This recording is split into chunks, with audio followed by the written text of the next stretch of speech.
Beloved, the moment thou didst believe, it was written, not with ink, nor by hand of man, but by the flaming finger of Spirit, thy name, etched upon the substance of things hoped for, the evidence of things not seen. Thy name is written on the winning ticket by divine right, for thou art an heir to all good. The Lord is thy shepherd, thou shalt not want. I say unto thee, it is already done in the invisible. Thy ticket of triumph lies waiting for thee, vibrating in the ethers, trembling to take form. For what God hath for thee, no man can take away. We walk not by sight, but by faith, and faith is the pathway to miracles. To him that believeth, all things are possible. When thou speakest the word with unwavering conviction, when thou alignest thy thought with the mind of God, thou settest in motion invisible wheels that bring the visible into form. The winning ticket is not mere paper. It is a spiritual symbol, a token of thy unwavering faith in divine supply. It is not about luck, chance, or numbers. It is about alignment. It is about knowing, not hoping, not wishing, but knowing that thy good is assured, thy victory certain, thy name already chosen. Man in his ignorance may scurry and strive, counting odds and measuring chances. But thou, dear listener of truth, thou standest still and see the salvation of the Lord. The battle is not yours, it is God's. The ticket comes not through toil, but through trust, not through chasing, but through choosing. When thou choose to believe that the universe is friendly, when thou choose to rest in the law of divine right, thy supply cometh like the dawn, steady, sure, and shining. The winning ticket is a manifestation of thy consciousness, as within, so without. If thou be filled with lack, limitation, and fear, the outer world shall mirror thy inner chaos. But when thy heart is tuned to the frequency of abundance, when thou declarest boldly, I walk in victory, I dwell in divine timing, I receive my good now. The universe echoes thy decree and rushes to fulfill it. Heaven and earth pass away, but the word of God shall not return void. It shall accomplish that which it is sent to do. I tell thee now, the winning tick, it is thy divine inheritance. Thy name upon it is not a fluke, not a gamble, not a maybe. It is a covenant, a spiritual seal. For the Lord giveth thee power to get wealth, that he may establish his covenant. The wealth of the wicked is laid up for the just, and thou art just not by works, but by faith, not by striving, but by surrender. Begin now to speak it aloud, with holy confidence and sacred rhythm. My name is written on the winning ticket by divine right. It is mine, it is done, it is finished in spirit, and I receive it in joy, for when thou speakest, thou claimest, and what thou claimest in faith appears in form. As a man thinketh in his heart, so is he. Let thy thought be victorious. Let thy mind be renewed. Let thy tongue become a trumpet of triumph. Speak not of doubt. Speak not of delay. Speak not of defeat, for the Lord thy God in the midst of thee is mighty. He will save. He will rejoice over thee with joy. Thou art surrounded by invisible forces of good angels, messengers, currents of light, all working to bring thee into alignment with thy winning moment. The spiritual truth behind winning is this: there is no competition in spirit, no scarcity, no rivalry. Thy name on the ticket does not rob another. There is no limit in the storehouse of heaven. Thy winning does not mean another's loss. It is not a game of chance, but a demonstration of divine order. Thy win is the out, picturing of thy inner knowing, thy holy boldness, thy unwavering decision to trust the process of God. Take no thought for how. Leave the method to the mind divine. Be thou faithful to the vision. Hold the image of victory in thy sacred imagination, for the imagination is God's workshop. What thou seest within, thou shalt hold without. If thou seest thyself as one who always wins, as one whose name is already called, the universe shall make haste to perform it. Let not the noise of the world distract thee. Let not mockers shake thee. For what is written in spirit cannot be erased by man. Thy name is written, beloved. The ink is eternal. The scroll is unrolled. The ticket is thine not by merit, but by grace. Not by works, but by the divine blueprint of thy soul's design. Lift up thine eyes. Lift up thy vibration. Let thy words be seasoned with certainty. Let thy heart beat with joy before the manifestation comes. For joy is the signal, the magnet, the call. When thou rejoicest before the result, thou declarest thy faith in the unseen. And that faith pleases God. Without faith it is impossible to please him, but with it thou movest mountains. Begin to see it not just in thy dreams, but in thy reality. Feel it in thy hands, sense it in thy bones, know it in thy spirit. For when thou knowest something is already thine, it comes effortlessly, it comes like breath, it comes like grace, it comes like the morning sun, inevitable, unstoppable, divine. Say it with me now, for the word spoken with faith shall not return void. My name is written on the winning ticket by divine right. I do not compete, I do not beg, I do not doubt, I simply receive, for the Lord has gone before me, making the crooked places straight. My ticket is delivered, my name is called, my victory is here. The spiritual truth behind winning is this: thou canst not lose when God is thy source. Thou canst not fail when divine right order is thy law. Thou canst not be left behind when infinite intelligence is working on thy behalf. And it is working silently, swiftly, surely. And now, as thou standest in the holy light of knowing, as thy spirit aligns with the truth of thy abundance, thou shalt see signs, divine winks, synchronicities, a word spoken, a number revealed, a thought confirmed. These are not coincidences. These are confirmations. Spirit is whispering, yes, child, it is done. It is written, it is thine. Thy name is not merely spoken, it is proclaimed by angels. It is sung in the halls of heaven. It echoes through the ethers, harmonizing with every vibration of thy faith. Let the world call it miracle. Let the skeptics call it chance. But thou shalt call it what it is, divine right manifestation. For thou art chosen, thou art blessed, thou art ready, and so we move forward into deeper knowing, into greater unfolding, into the revelation of perfect timing.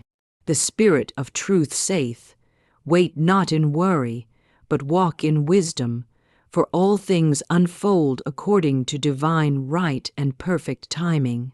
No good thing shall be withheld from them that walk uprightly, and to walk uprightly is to walk in unwavering faith, aligned with divine law, trusting that what is thine shall come to thee with perfect ease and in perfect time.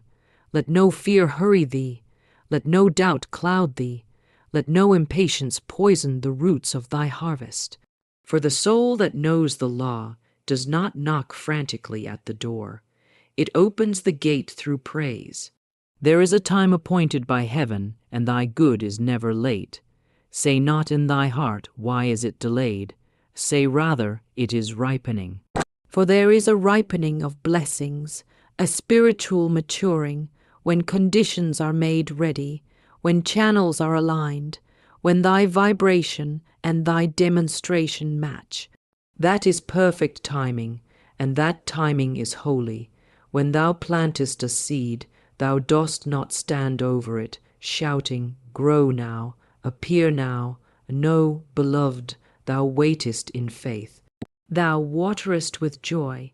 Thou expectest the green shoot to break the ground. And so it is with all things of spirit. Every desire held in the womb of divine mind is growing even now. Every request spoken in faith is being formed even now. Every ticket with thy name upon it is drawing near, not by chance, but by the law of divine right. The law is exact. It is not mocked. Whatsoever a man soweth, that shall he also reap. Sow faith and reap fulfillment. Sow fear and reap confusion. Sow praise and reap miracles. The law of divine right timing governs all manifestations, and thy obedience is not in doing more. It is in believing more. It is in trusting the unseen to deliver the seen. Rest thy heart, dear listener, in the knowledge that the delay is not denial. The pause is not punishment, it is preparation, it is calibration. It is the law arranging every piece in thy favor, even when thou seest nothing. The oak was once a hidden thought in the seed. The harvest was once buried in dirt. Do not curse the dark soil, for it hides the beginning of thy blessing. I say unto thee, divine right order is never rushed, for that which is rushed is often ruined, and that which is trusted blossoms in beauty. Thou art not late, thou art not behind, thou art in the exact moment ordained for thee. The door thou seekest is opening in the spiritual realm. Let not thy eyes deceive thee. We walk not by sight, we walk by truth, and the truth is, what is thine cannot miss thee, and what misses thee was never thine by divine right. Clamor not to the world for validation. The world is noisy with timelines, but God is the keeper of seasons. Say within thy soul, all that is mine by divine right appears now in perfect time. I do not compete. I do not chase. I align. I allow. I receive. The law of divine right is not subject to man's calendar. It is not governed by clocks, nor measured by deadlines. Spirit has no panic, for it knows no lack. There is no shortage in divine supply, and there is no delay in divine response, only preparation in divine sequence. If thou seest not the answer, it is not because it is not coming. It is because the soil is being made rich. The roots are spreading. The conditions are being arranged. Do not dig up what God has planted in thee. Be not anxious for the outcome. Be not weary in well-doing, for in due season thou shalt reap, if thou faint not. Trust the law. Praise the timing. Celebrate even the silence, for it is filled with power. The silence of the seed is sacred. The hush before the miracle is holy. Say to thyself each morning, I walk in divine timing. My steps are ordered of the Lord. I am not early, I am not late. I am exactly where I need to be to receive my good. And say it with joy, not with effort. Say it with delight, not with doubt. For thy words shape thy world, and thy declarations draw thy demonstration. Thy name written on the winning ticket is not lost in the shuffle. It is held in the hand of divine right. It is summoned not by random chance, but by spiritual alignment. It shall be revealed to thee not one moment too soon, nor one moment too late. And when it cometh, thou shalt know it could not have come any other way. Let not the winds of time shake thee. Let not the ticking of the clock disturb thee, for thou art above time. Thou art in spirit, and spirit moves outside of man's measure. What seemeth sudden to the world is simply divine right in motion. The world shall call it a miracle. But thou shalt call it what it truly is, the fruit of faith. Even now, the currents of spirit are moving. Even now, the invisible becomes visible. Even now, the wheel is turning in thy favor. Be still and know. For the Lord maketh all things beautiful in his time. Repeat this holy affirmation with the certainty of one who trusts the clock of heaven. I dwell in divine right timing. I receive what is mine by divine right, in peace, without struggle, in the appointed hour. My name is not forgotten. My blessing is not lost. It is coming to me now. Let thy faith be firm. Let thy patience be praise. Let thy vision be unwavering. Divine timing is not delay, it is orchestration. It is the heavenly hand setting every note in perfect harmony. The angels are not idle. The Spirit of God is not still. All forces of the invisible are gathering, aligning, unfolding, working in concert for thy perfect win. Be thou not moved by outer appearances. The winning ticket exists in the realm of spirit before it is drawn in the hand of man. And now, as thou dost anchor thy soul in the quiet confidence of perfect timing, thy vibration rises to meet the blessing ordained for thee. For when thou art truly ready in spirit, nothing can keep it from thee, not man, not error, not delay. It shall find thee, it shall be drawn to thee, it shall stand before thee, and thou shalt say, Yes, this is the hour, this is the moment, this is the manifestation I have known in faith. And so, beloved, walk with assurance, speak with gratitude, think with certainty, for the law of divine right and perfect timing never fails. And as thou restest in this truth, the rhythm of spirit shall carry thee into the next unfolding. The Spirit moveth upon the waters, and the word is spoken, and lo, there is light. And so it is with every demonstration, every answered prayer, every manifestation. It begins with the spoken word.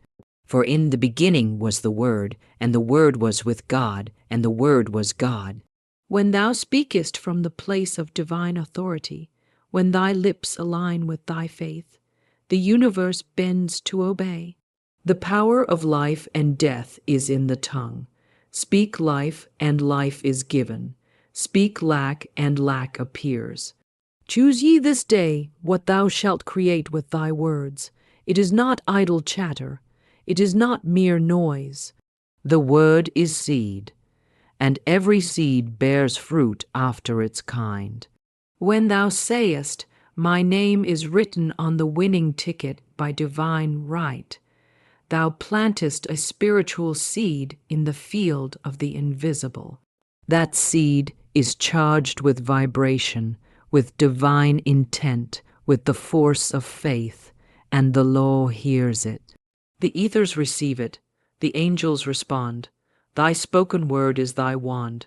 It is thy sword. It is thy command to the invisible realm. For the invisible heareth the voice of spirit and obeyeth.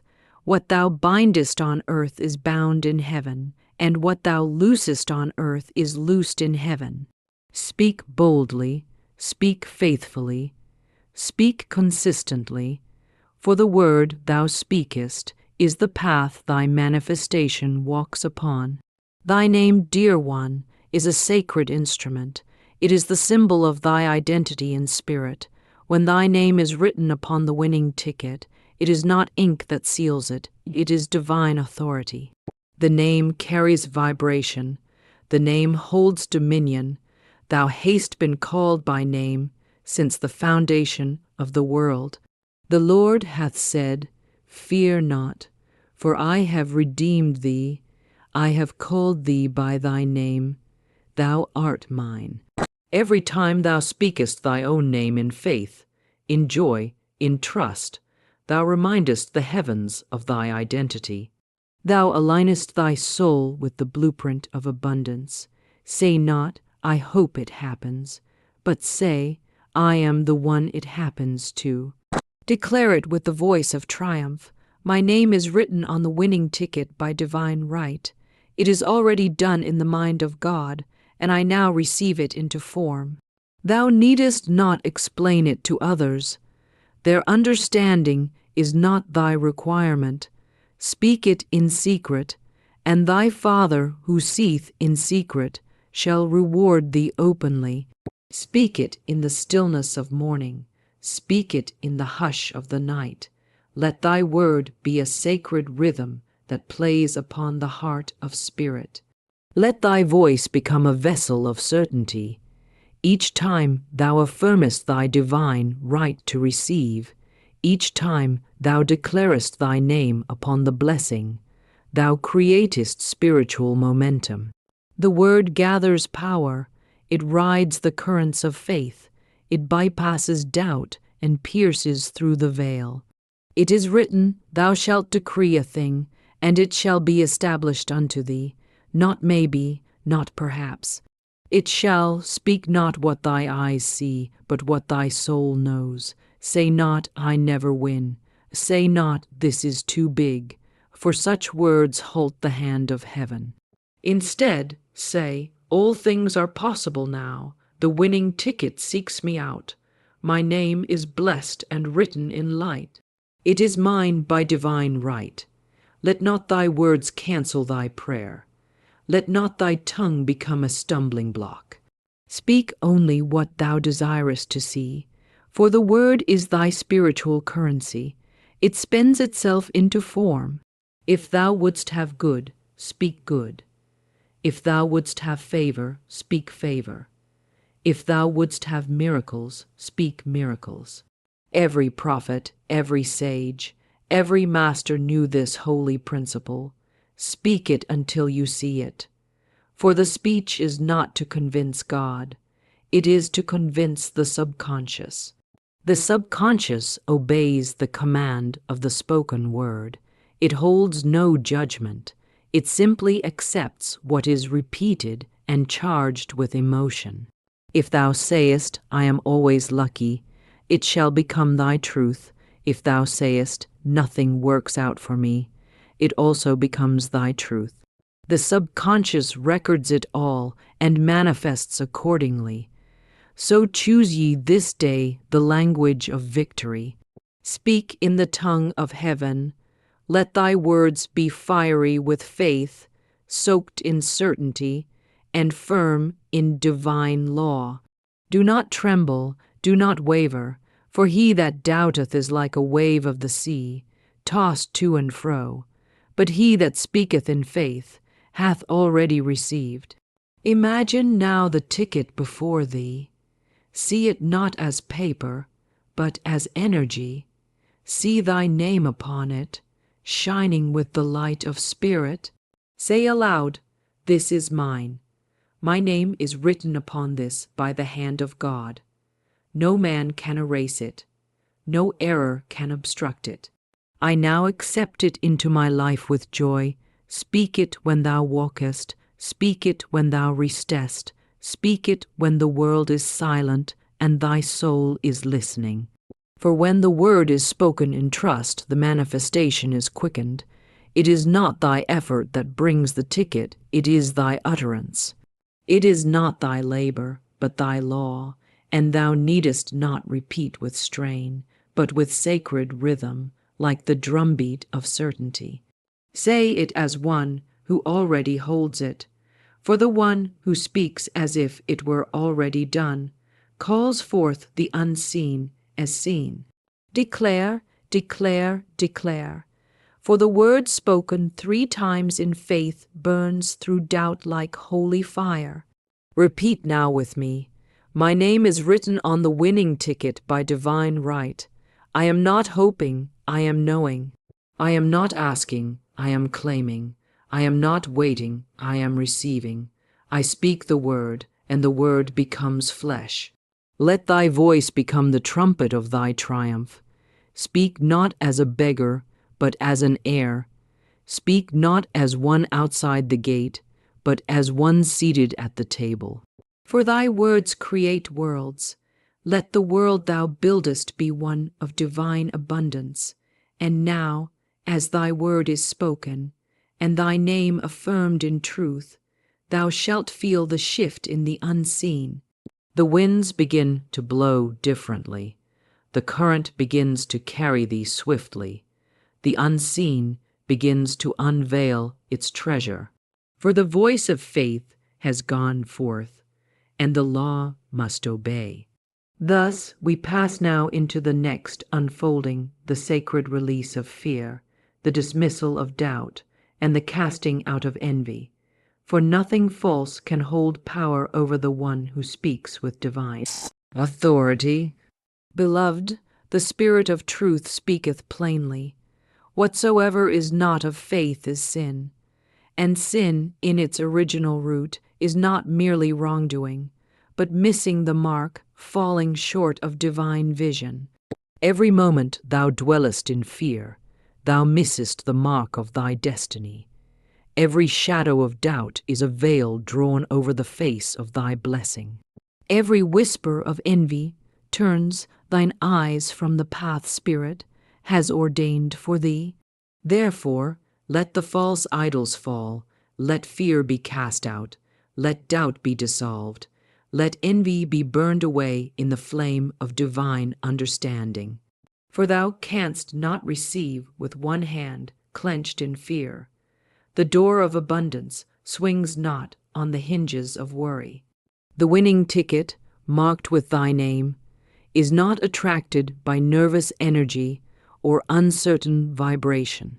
It is drawn unto thee by the magnet of spiritual confidence, the holy knowing that what is thine cannot be stolen, blocked, or given to another. Fear not, little flock, for it is your Father's good pleasure to give you the kingdom. Let the fear fall from thee now. Let it melt as wax before the fire. For what has fear ever given thee but delay? What has doubt ever delivered but confusion? And what has envy ever borne but bitterness? These are the thieves of joy. They come not from spirit, but from the old world of separation, from the illusion that thou must fight to receive what is already thine by decree. Cast out this lie, for there is no competition in spirit. There is no scarcity in the divine storehouse. Thy neighbor's win is not thy loss. Another's harvest does not diminish thy field. If thy friend receives before thee, rejoice, for it is a sign that the harvest is near. The same sun that ripened their fruit is shining on thy tree. Say not, why not me? Say instead, mine is on the way, in perfect form, in perfect time, by divine right. Let thy heart be clean of envy, for envy is the praise of blessings withheld.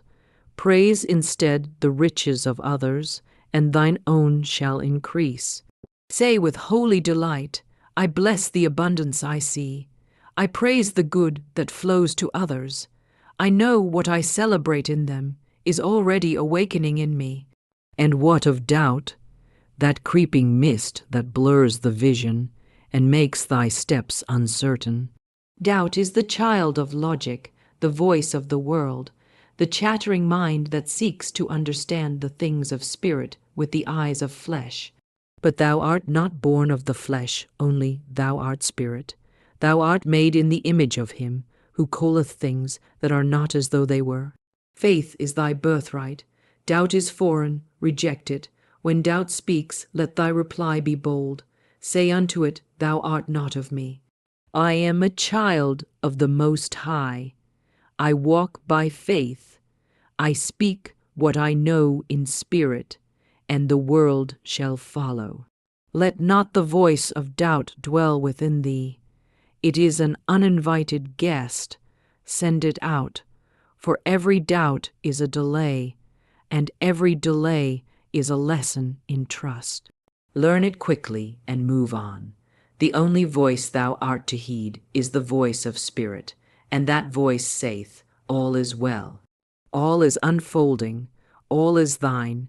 Even now the angels are working. Even now the name upon the tick it is glowing. Even now the invisible moves to make the visible possible. Fear not the seeming silence. Do not mistake waiting for absence. The delay is not danger. The hush is not punishment. Spirit speaks in stillness, and in that stillness the truth is known. Thou art chosen. Thou art ready. Thou art receiving. Say it now. I release all fear. I dissolve all doubt. I let go of envy. I am cleansed in the light of divine understanding.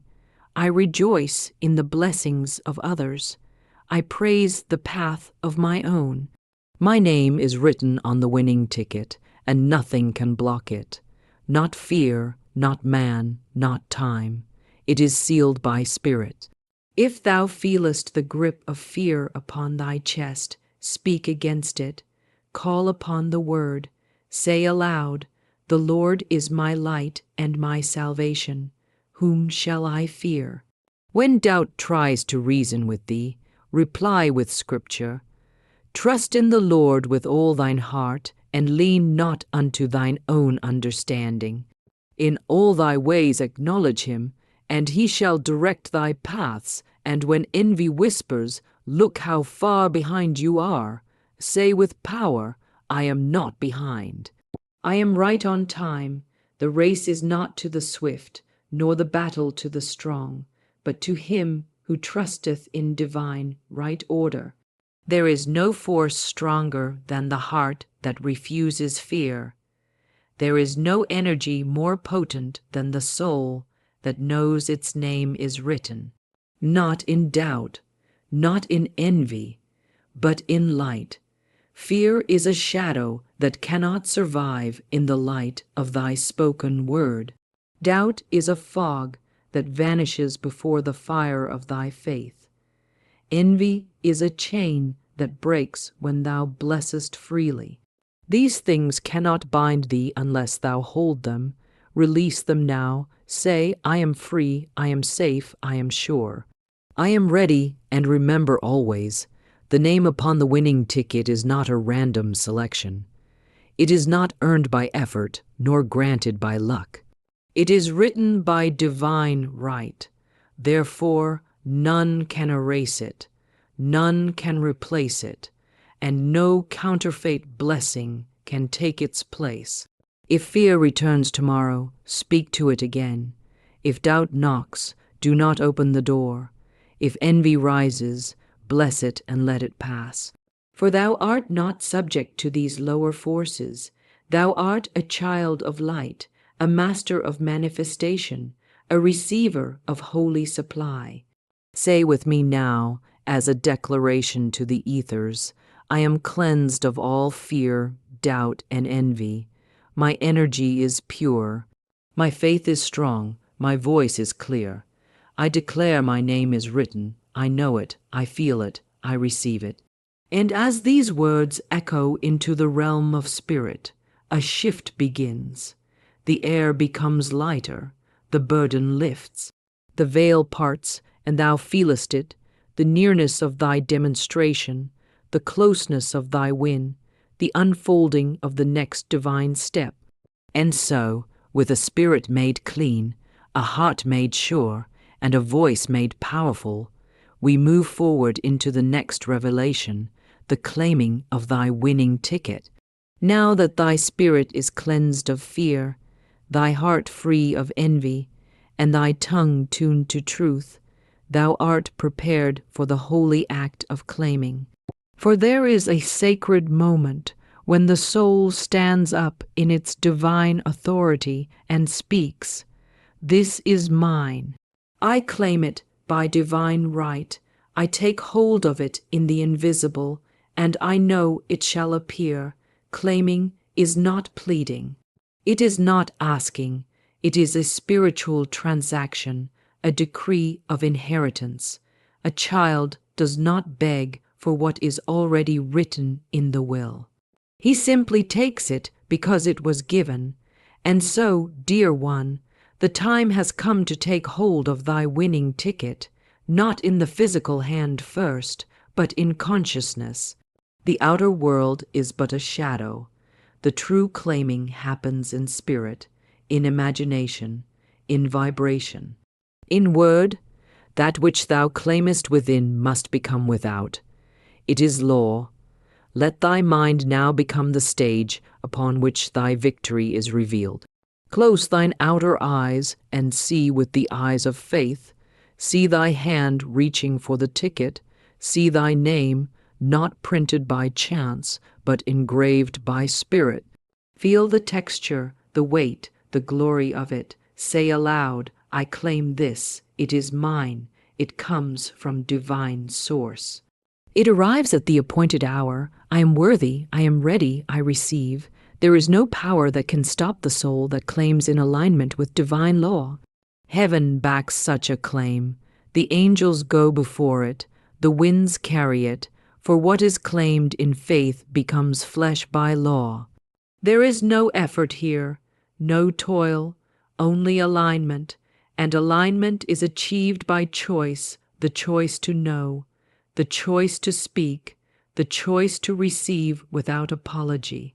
Many delay their blessings because they wait for a sign before they believe. But Spirit saith, believe first, and the sign shall follow. The claim precedes the confirmation. The word is planted before the harvest. The hand is lifted in praise before the prize appears. This is the way of those who walk in power. Do not say, I hope it's mine. Do not say, maybe someday. Speak as one who knows the will has already been read and the inheritance delivered. Say, it is finished in spirit, and I now call it into form. My name is on the winning ticket. I claim it. I accept it. I walk in the victory now. Let no guilt block thy claiming. Let no old memory whisper, you are not worthy. Worthiness is not earned. It is granted, thou art worthy by divine birth. Thou art worthy because God is thy source. Thou art worthy because thy name is written in the book of life. And if it is written there, it can surely be written upon a ticket of manifestation. Claim with joy, claim with praise, claim with holy boldness. I claim my good now. I claim the divine result. I claim the proof of my faith. I claim the reward of my praise. I do not shrink back. I do not wait for permission. I do not consult with fear. I stand in truth, and I claim what is mine. Thy claiming does not take from another. It does not disturb the balance, for in spirit there is only multiplication, never subtraction. What is claimed rightly expands the field for all. Each blessing increases the vibration of the whole. So let not false humility cause thee to delay. False humility is the cloak of fear. True humility says, I receive not by my strength, but by his. And what of the practical? What of the paper? What of the visible? It shall appear. The moment thou truly claimest, spirit begins to move. The channels open. The doors swing wide. The ideas come. The ticket, however it may appear, begins its journey to thee. It may come through inspiration, through intuition, through synchronicity, through the hands of another, through a moment thou could not have planned, but it will come. For what is claimed in consciousness is bound by law to find thee in the material. So speak it now, speak it with no doubt, with no apology, with no delay. I claim my winning ticket by divine right. I claim it because it was already mine. I claim it because it bears my name. I claim it because I am in alignment with its frequency. Let thy entire being resonate with that truth. Let thy voice be a trumpet. Let thy imagination be a temple. Let thy faith be the key, and know this, thy claiming is complete the moment thou feelest the joy. The moment thou feelest the receiving in thy bones, in thy breath, in thy soul. the law is fulfilled. The world may not understand this power, but thou art not of the world. Thou art a spiritual being, and spirit speaketh spirit's language. Spirit speaks in symbols, in knowing, in decree, and thy decree is heard. Let no outer appearance shake thee. If the appearance contradicts the word, ignore it, for appearances are temporary, but truth is eternal. Say this again, not as a ritual, but as a revelation. I claim my winning ticket now. I see it, I receive it. I feel it is mine by divine right.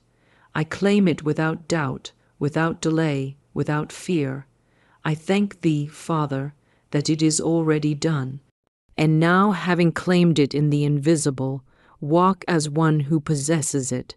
Move through thy day as one who holds the prize. Let thy posture speak of it.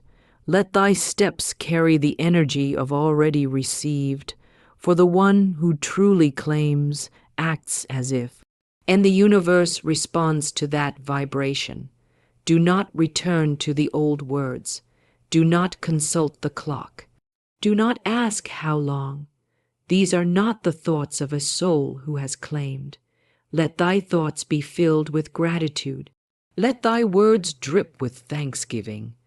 Let thy every breath be a silent yes to the miracle already in motion. And now, beloved, as thy soul is anchored in claiming, as thy voice has spoken, and thy spirit has accepted, prepare for the movement of the unseen.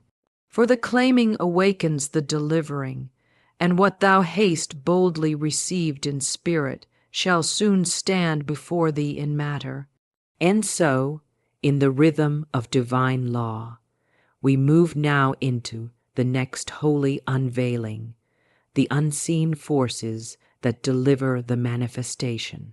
Beloved, when thou hast spoken the word, when thou hast claimed thy good in the silence of faith, the heavens are stirred. The unseen realm begins to move. Messengers of light are dispatched.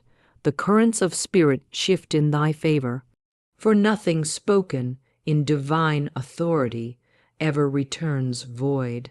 What thou hast claimed, the universe now begins to deliver, not through chaos, not through confusion, but through the holy orchestration of unseen forces that obey the law of divine right. Know this, thou art not alone in thy manifestation. Though the work is invisible, it is not inactive. Though the help is unseen, it is not imaginary. The moment thou declared, "My name is written on the winning ticket by divine right," angels were appointed charge over thy words. Legions of light, quiet and swift, now align all things necessary for thy good to reach thee in perfect peace. The divine network is vast. The supply chain of spirit is without flaw. No man can see it, no mind can track it, yet it never misses its mark.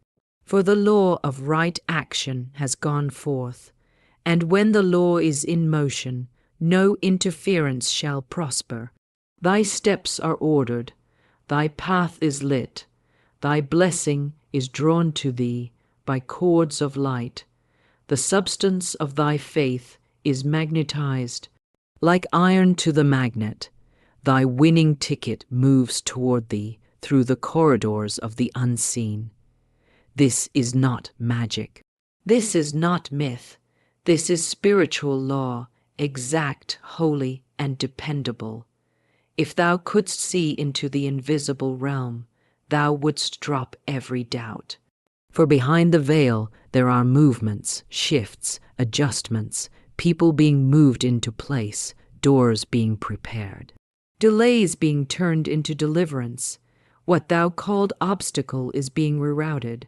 What thou thought lost is returning. What looked like stillness is divine choreography. Let not thy senses deceive thee, for the outer world is always the last to know what spirit has already done.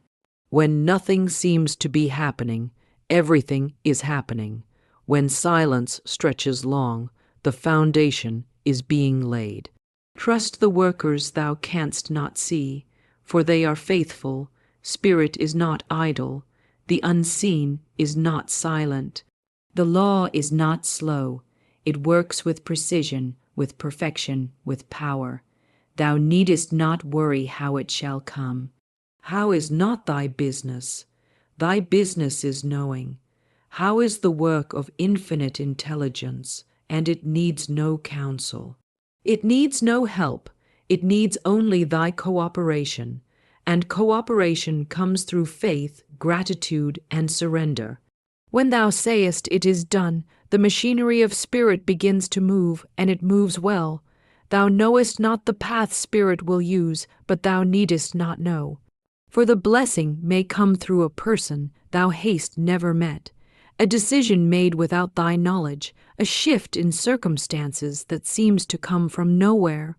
But it is not nowhere, it is from the storehouse of God.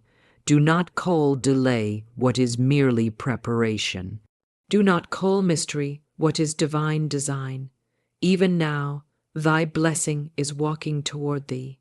Even now, the person who holds the key is being nudged. Even now, the idea, the timing, the opportunity, the miracle is on its way. Say aloud, unseen forces are working for me. Divine messengers are arranging my success. My name is written on the winning ticket, and it is delivered to me by the power of invisible law. I trust the timing. I trust the way. I trust the spirit that brings it.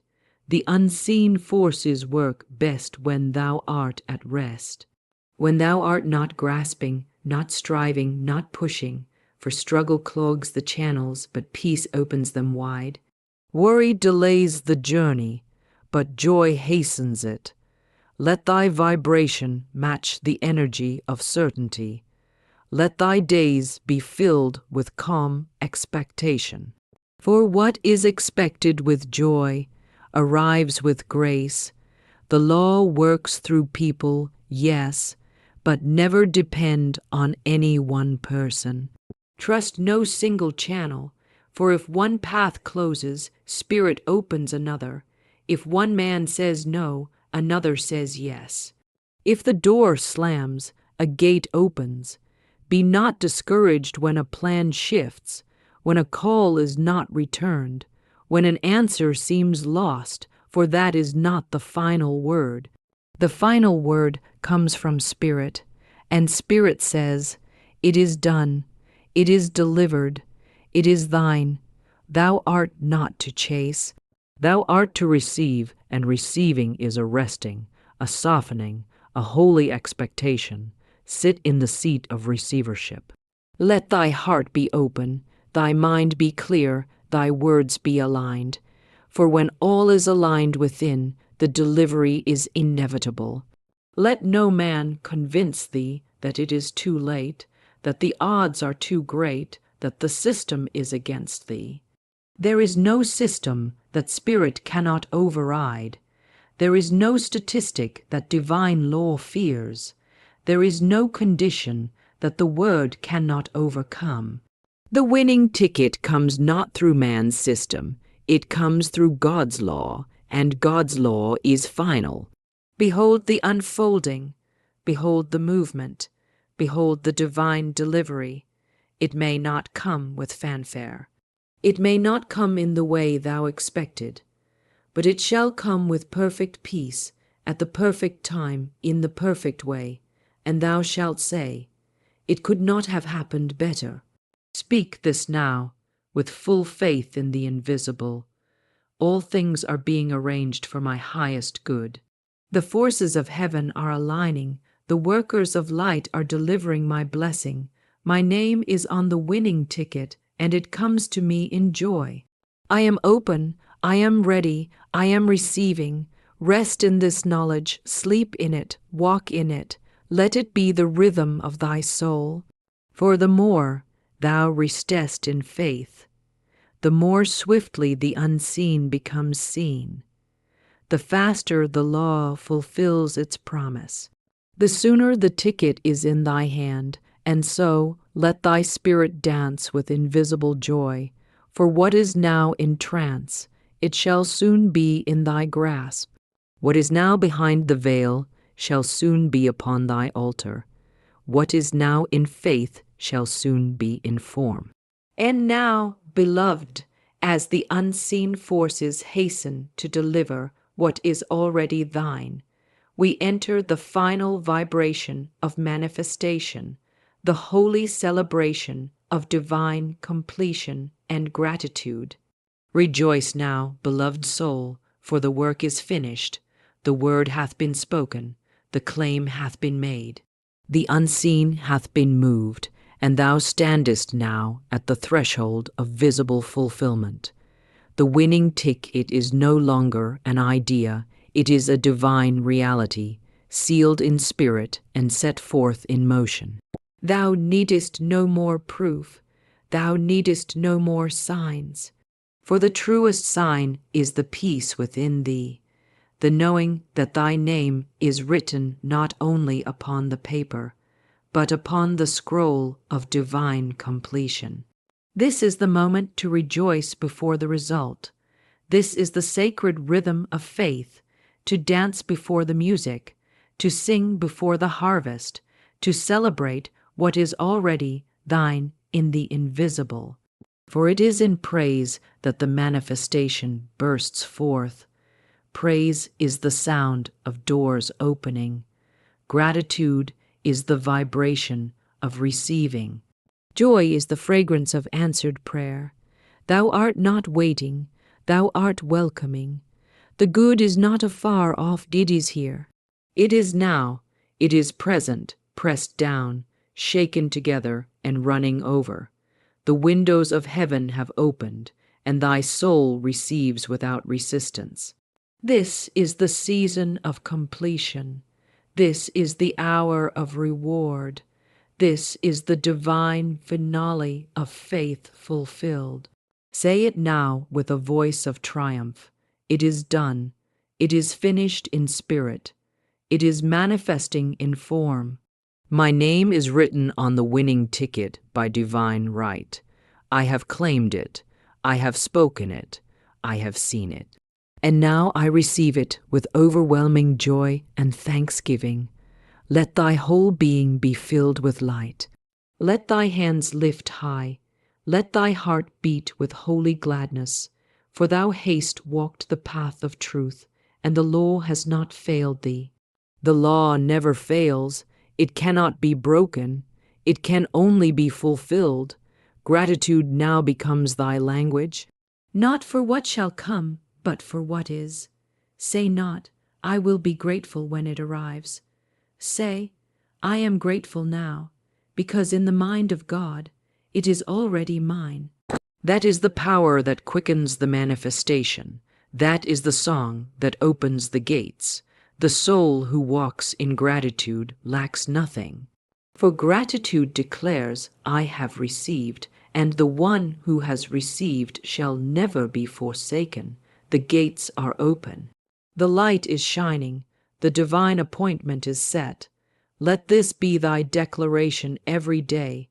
Thank you, Father, that my name is written on the winning ticket. Thank you for perfect timing. Thank you for unseen forces working for me. Thank you for clarity, peace, and the joy of receiving. I celebrate now, not because I wait, but because I know. I praise not to get, but because I already have. I bless not to prove, but because the proof is alive within me. Gratitude heals every doubt. Praise removes every block. Joy opens every door. And love, divine love, is the atmosphere of every miracle. Thou art now aligned with the highest frequency of manifestation, the frequency of divine completion. All that needed to be done is done. All that needed to be released is released. All that needed to be claimed is claimed. All that needed to be received is now received in the sacred sanctuary of thy soul. Let the world call it luck. Let others call it chance. But thou shalt call it by its true name, divine right manifestation. For what is thine comes to thee by the hand of God, not by odds, not by striving, not by accident, but by the unshakable law of thy belief. And so thou walkest forward in calm assurance, with a smile upon thy lips, a song in thy spirit, and a glow upon thy face. For the prize is already in motion. The victory is already sung. The winning ticket is no longer a hope. It is a truth, living in the folds of thy vibration, nestled in the arms of thy faith. Repeat it now, not as a wish, but as a holy anthem. My name is written on the winning ticket by divine right. I have walked in faith, I have spoken the word, I have aligned with divine timing, I have released all fear and envy, I have claimed my good, I have trusted the unseen, and now I rejoice in the divine completion of my desire. The world may not understand thy confidence, but heaven celebrates it. The world may ask, where is the proof? But thou shalt say, it is here, it is now, it is mine, and it shall appear. For faith is the substance, praise is the proof, joy is the arrival. Let thy gratitude pour forth like rivers. Let thy thanksgiving become thy daily worship. Let thy trust be unwavering. For the more thou rejoicest, the faster the form appears. The more thou blessest, the more the channels open.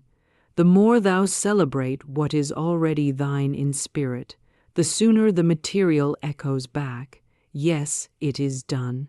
And so the divine rhythm continues, ever unfolding, ever expanding, ever blessing.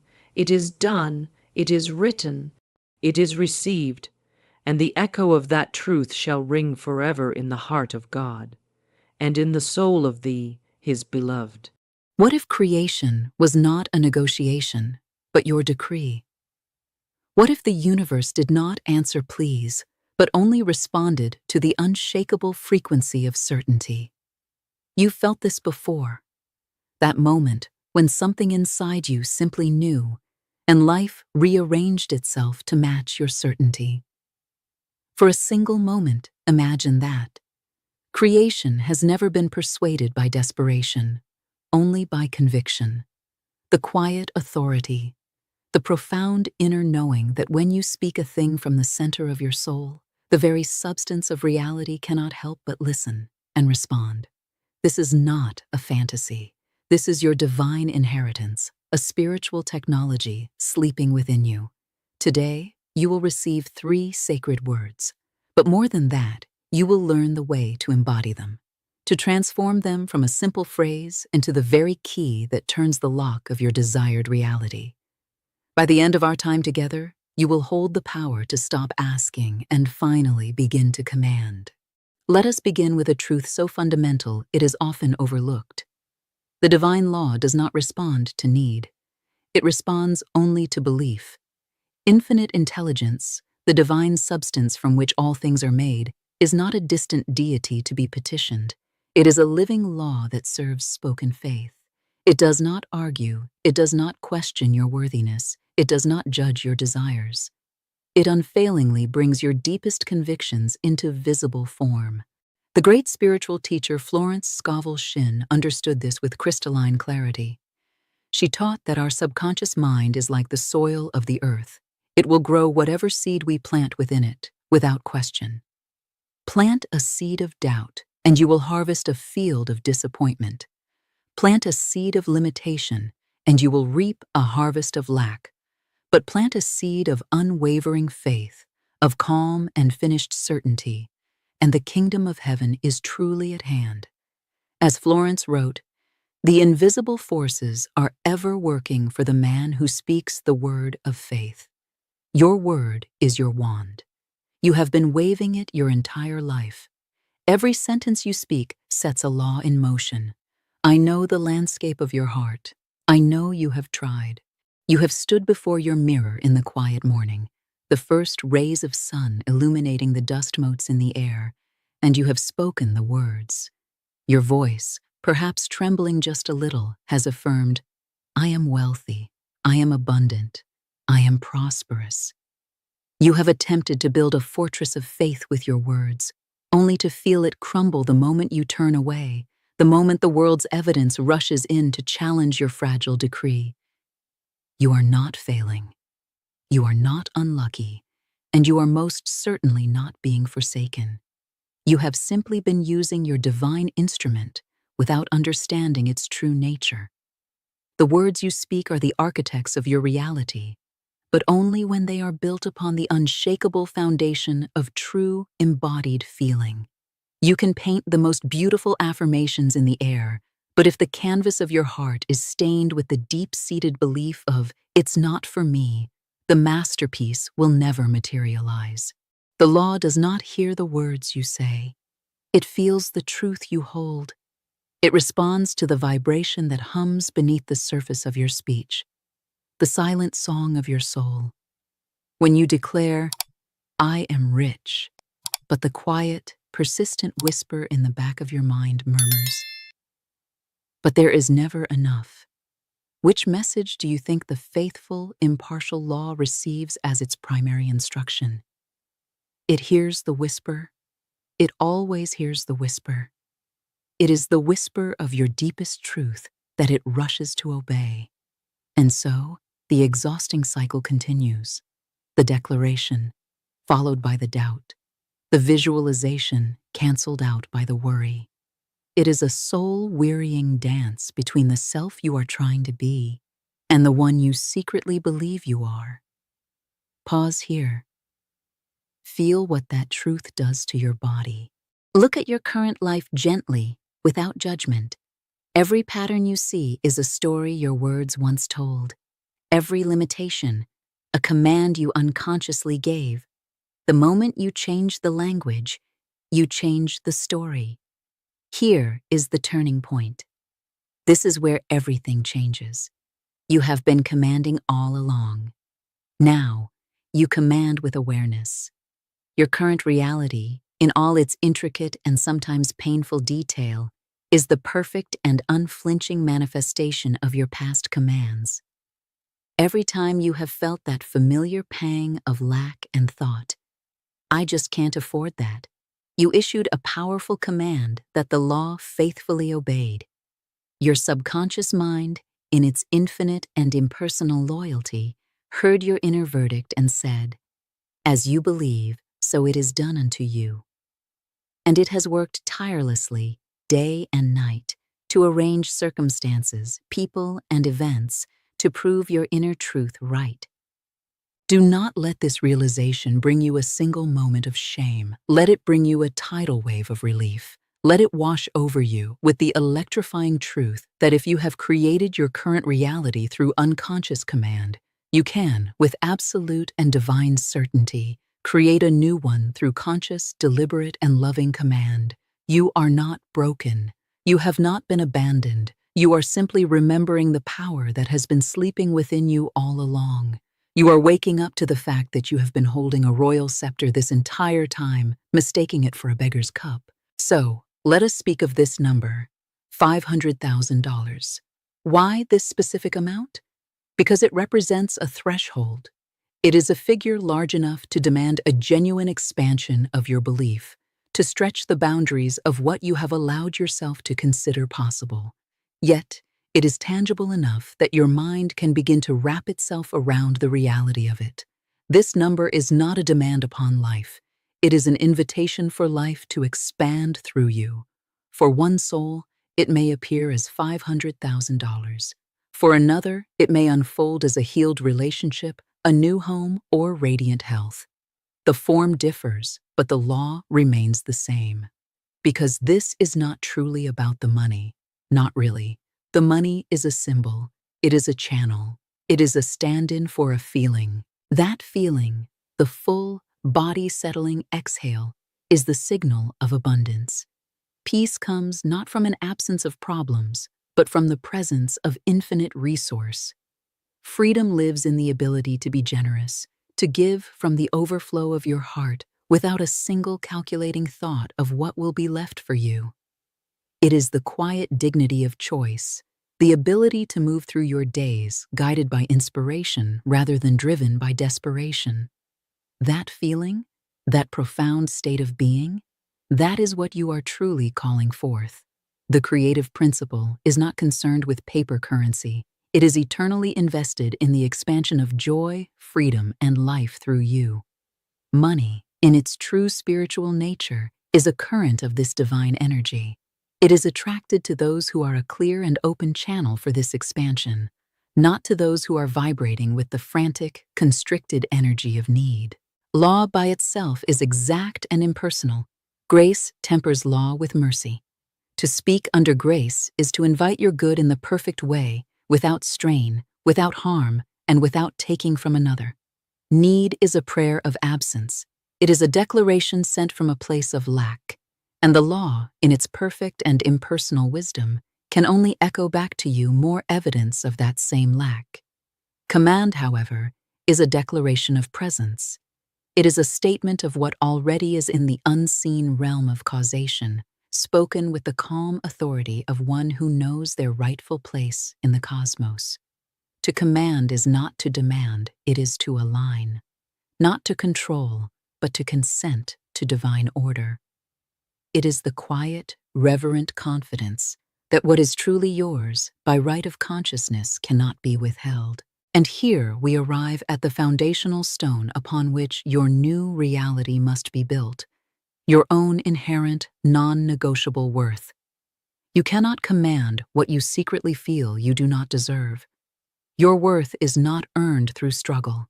It is not validated by your productivity. It is not determined by your past mistakes or your current bank balance. Your worth is a divine fact. You are worthy because you are, because existence itself is proof of your divine appointment. Peace is the proof of command. There comes a moment in every seeker's journey when they stop bargaining with God. When the tears of effort turn to tears of recognition, I never had to earn what was already mine. That is the threshold we cross now. This is the moment of the great shift. The three words that, when spoken from this reclaimed throne of spiritual authority and inherent worthiness, flip the switch in the engine room of creation. They are not a plea. They are not a hope.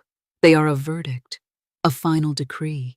Breathe in deeply, and as you exhale, speak these words, even in a whisper. It is done. Breathe. Let that settle. Feel what just happened in your body, a settling, a soft finality. The frantic current of striving dissolves, replaced by calm dominion. Feel the gavel fall, case closed. In spirit, the pattern is sealed. In time, form must obey. When you declare, "It is done," you are not speaking about a future event you hope will come to pass. You are announcing a present-day fact in the spiritual realm. You are collapsing time, merging cause and effect into one sacred instant.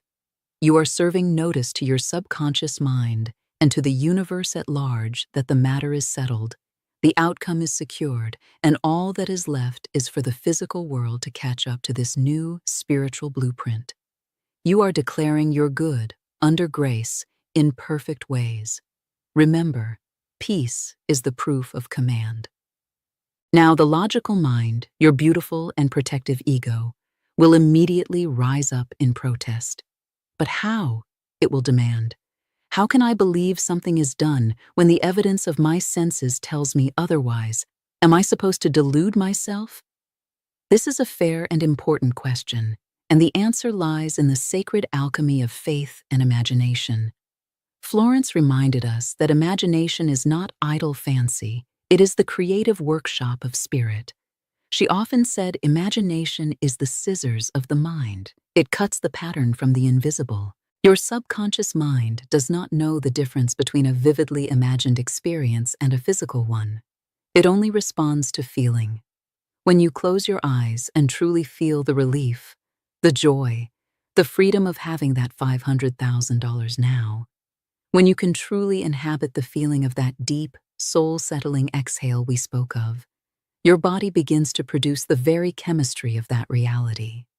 Your cells begin to vibrate at the frequency of that experience. This shift in your vibration is the magnetic broadcast that goes out into the quantum field, drawing to you the people, ideas, and opportunities that are a perfect match to your new inner state. But here is where the path diverges. Here is where so many stumble. They say, "It is done." And for 5 glorious, faith-filled minutes, they feel the truth of it. Then, the old habit of fear kicks in. They open their banking app. They look at the unpaid bill on the counter. Panic, the great undoer of faith, sets in. And in that moment of fear, they effectively send a second message to the universe. Cancel my order. I don't truly believe it. This is the great spiritual lesson of gestation. You cannot plant a precious seed in the fertile soil of your subconscious and then dig it up every 10 minutes to see if it has sprouted. To do so is to destroy the very conditions required for its growth. The delay between decree and manifestation is not denial. It is divine timing. The soil must ripen. The form must find its perfect hour. The moment you declare, "It is done," you have planted the seed. Your work after that is not to force it to grow, but to tend the soil. You must water it with faith and trust.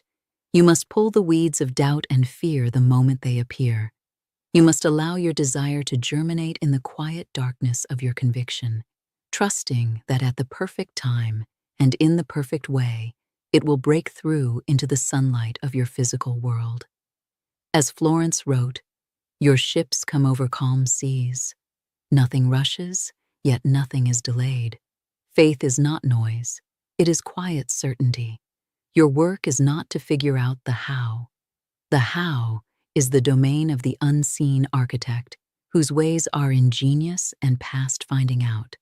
Your work is simply to hold the frequency of the what. Your only job is to remain loyal to the feeling of the wish fulfilled. Now, you command with grace. To help you anchor this practice in your daily life, let us create a simple, sacred framework. Command, align, and permit. First, you command. This is your sacred morning declaration, the moment you place your cosmic order. Every morning, before your feet touch the floor, before the world has a chance to tell you who you are, you will place a hand on your heart, take a deep breath, and speak your verdict with quiet conviction. It is done. You are setting the tone for your entire day, declaring that your good is already an established fact. Speak it once, and let peace seal it. Second, you align.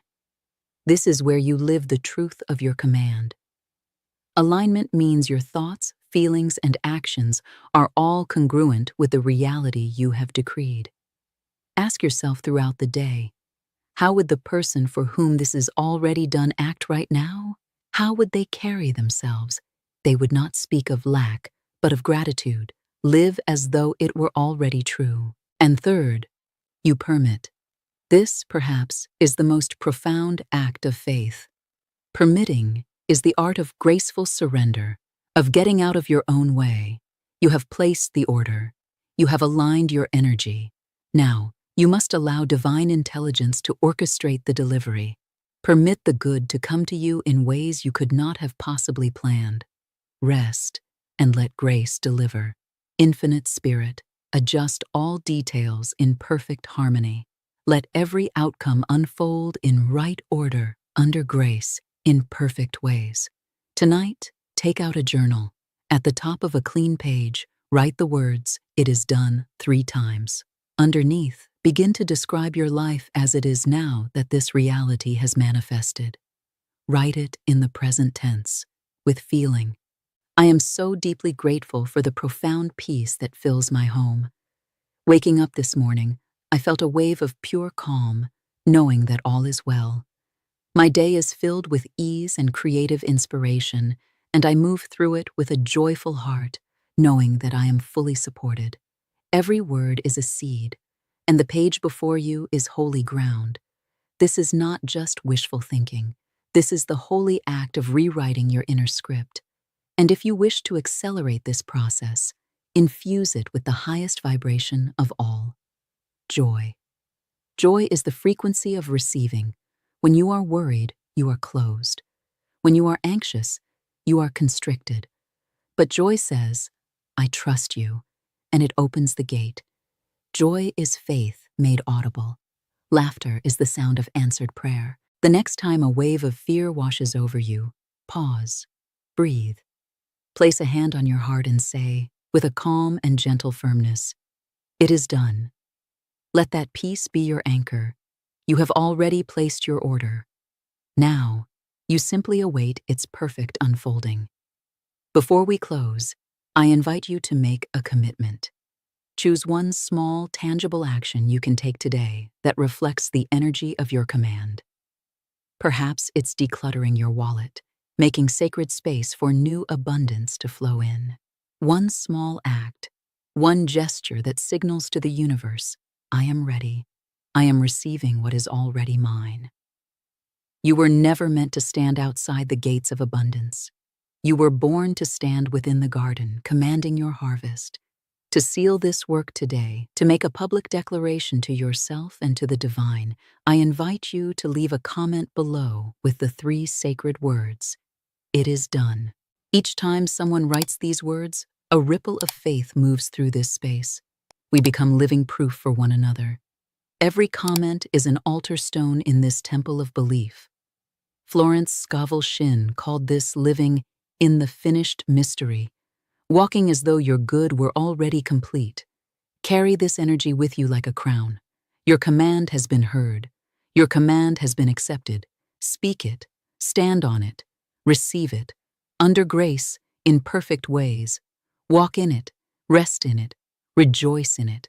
May your words be pure, your faith steady, and your manifestations swift, under grace, in perfect ways.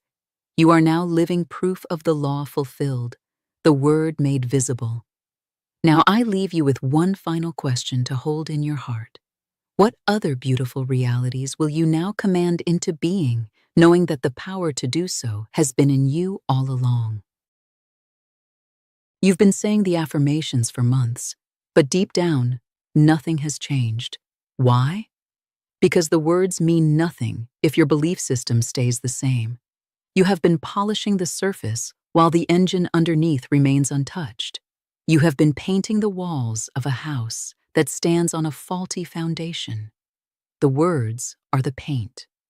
Your belief system is the foundation, and a foundation of lack cannot support a reality of abundance, no matter how beautifully you paint the walls.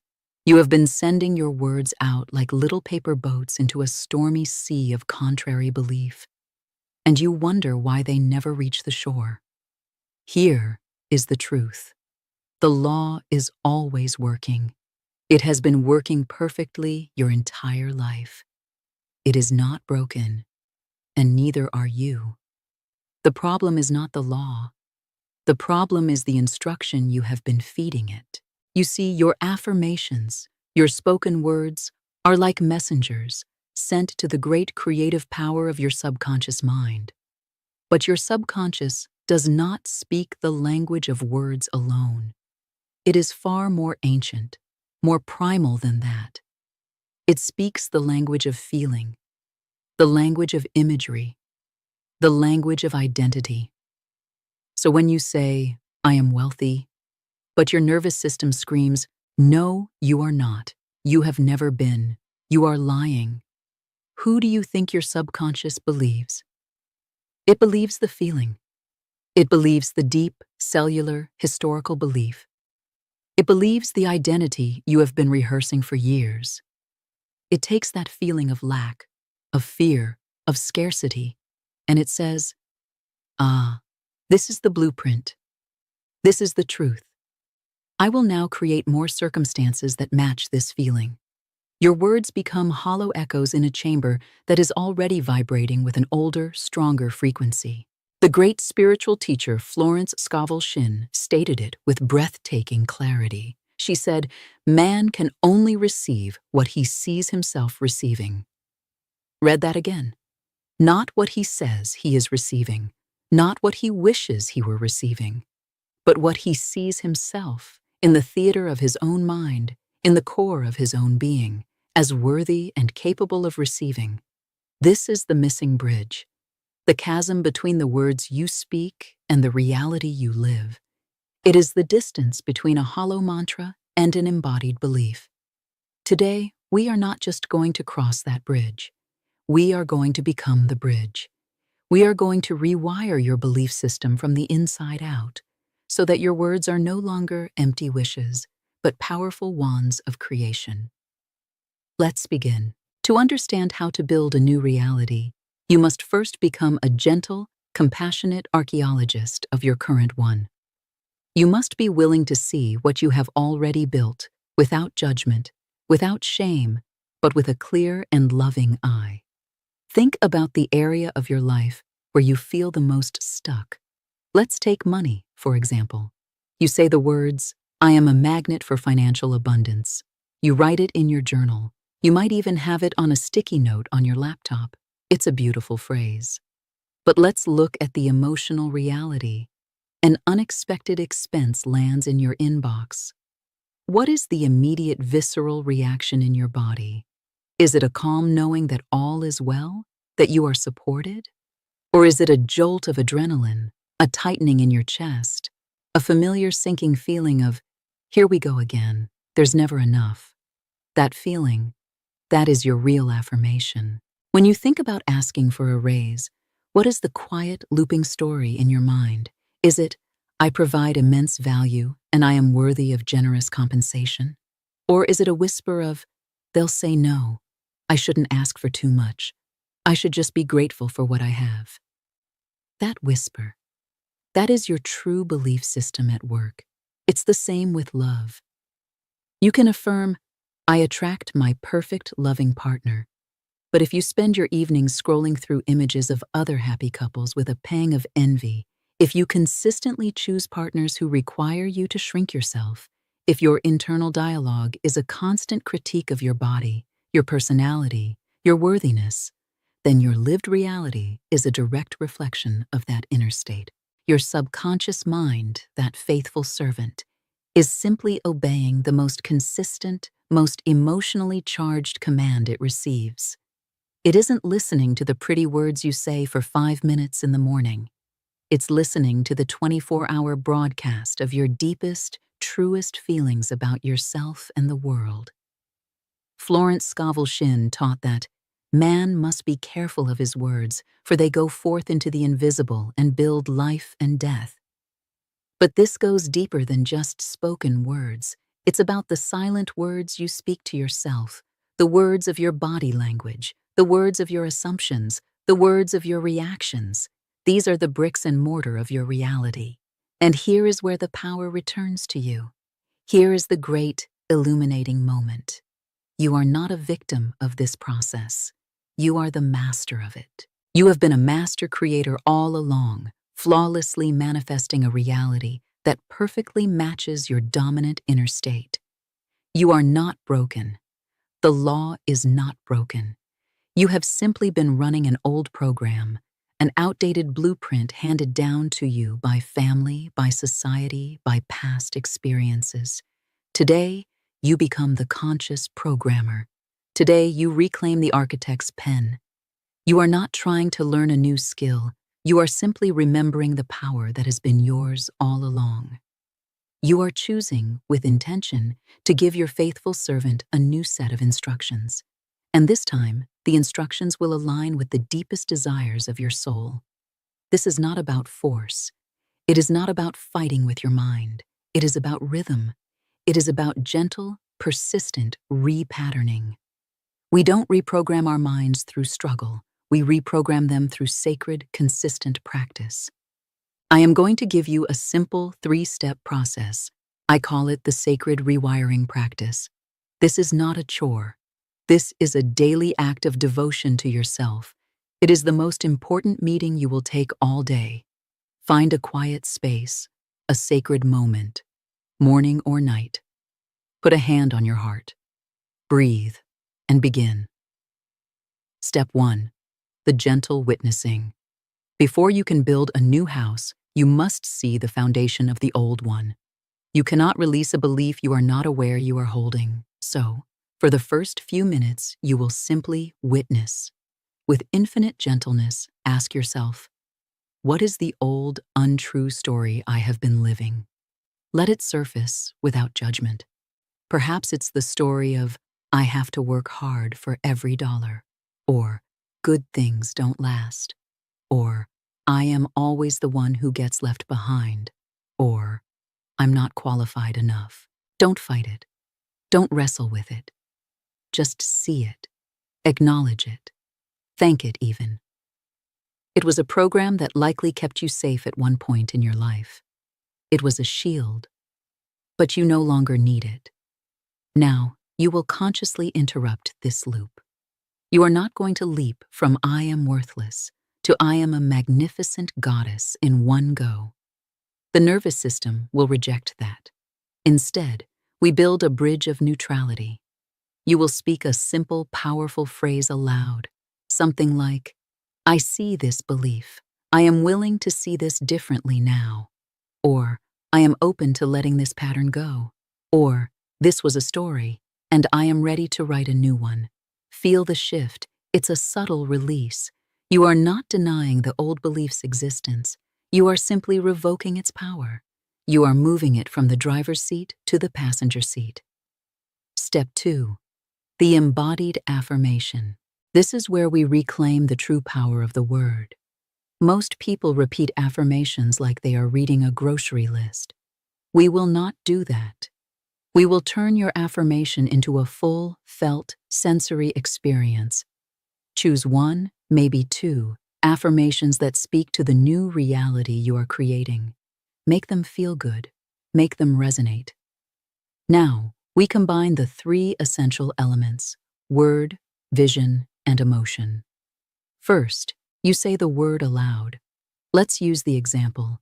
I am divinely guided to my perfect place, my perfect work, my perfect people. Say it slowly. Let the sound of your own voice become a frequency that tunes your energy field. Second, you create the vision. Close your eyes. What does that look like? Don't just see a vague concept. See the details. See yourself walking into an office where you feel valued and alive. See yourself laughing with friends who truly see and celebrate you. See the light in your own eyes as you look in the mirror. Your subconscious mind thinks in pictures. Give it a clear, beautiful picture to work with. Third, and most importantly, you invoke the emotion. This is the fuel. This is the magic. Florence said, you must act as if you had already received. Acting is feeling. Ask yourself, what would I feel in my body if this were already my reality? Would you feel a sense of peace in your chest? Let yourself feel that peace now. Would you feel your shoulders drop, released from a heavy burden? Let them drop now. Would you feel a quiet confidence, a solidness in your core? Breathe into that feeling now. This is not pretending. This is rehearsing. You are emotionally rehearsing your future.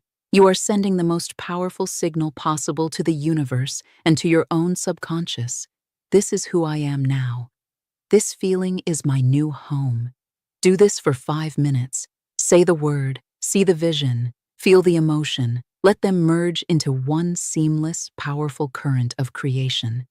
Step 3. The sacred declaration. As you begin this practice, the old programming will not go quietly. It will flare up. It is the mind's last attempt to keep you in the familiar zone of what it knows. A bill will arrive, and the old panic will rise.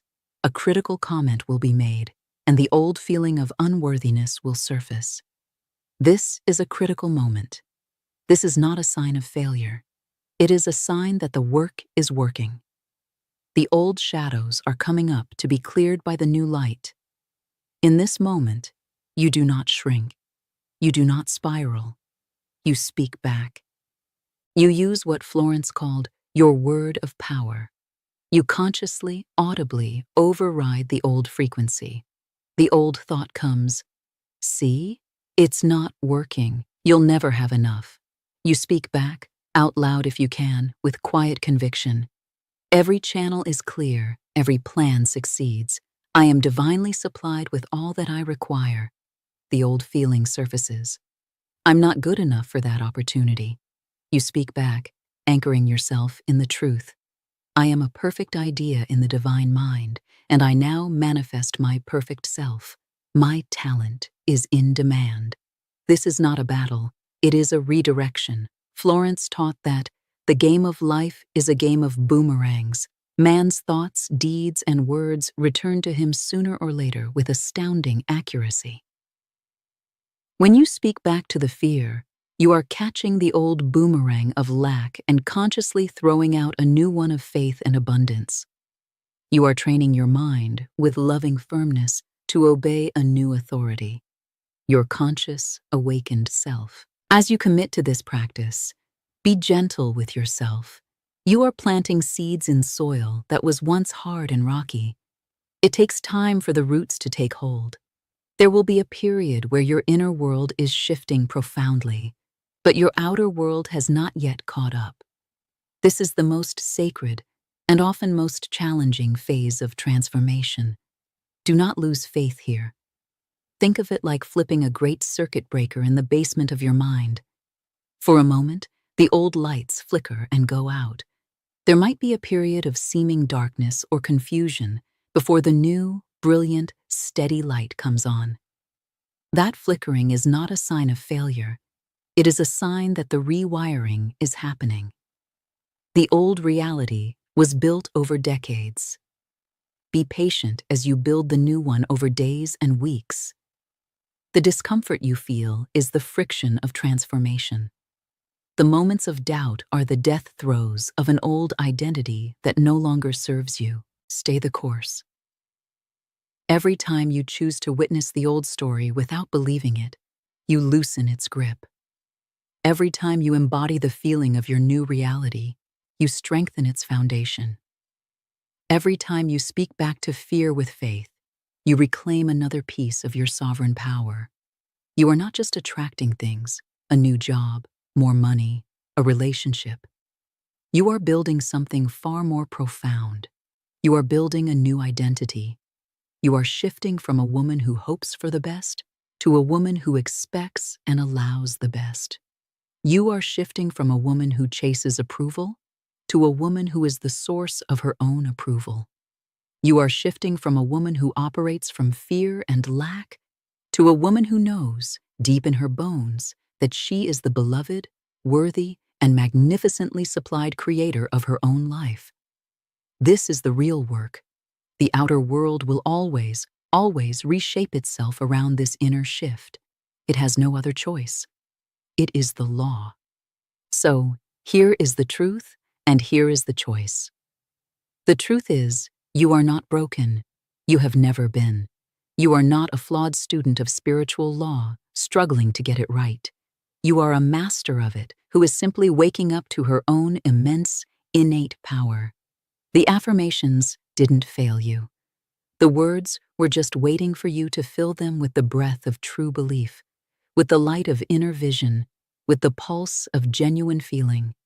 Your word is your wand, as Florence taught.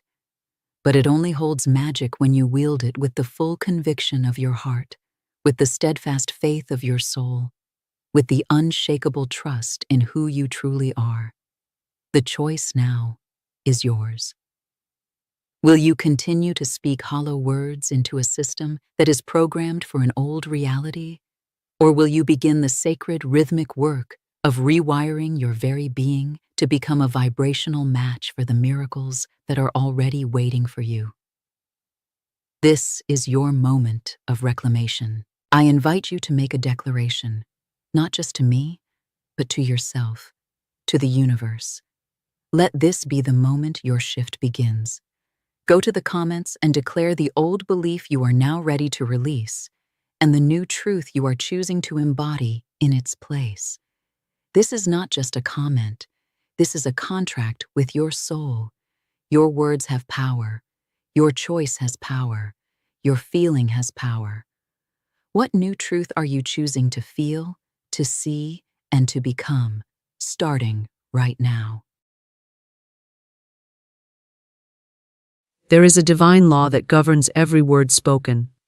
Words are not mere sounds floating into the air. They are seeds planted in the fertile soil of the universe. What is spoken with conviction and imagination takes root and draws to itself its own kind. If you say, "I lack," then lack will hasten to your door. If you say, "I am richly supplied," then supply moves toward you in visible form. It is not chance, nor luck, nor favor. It is law. Money is not a stranger to you.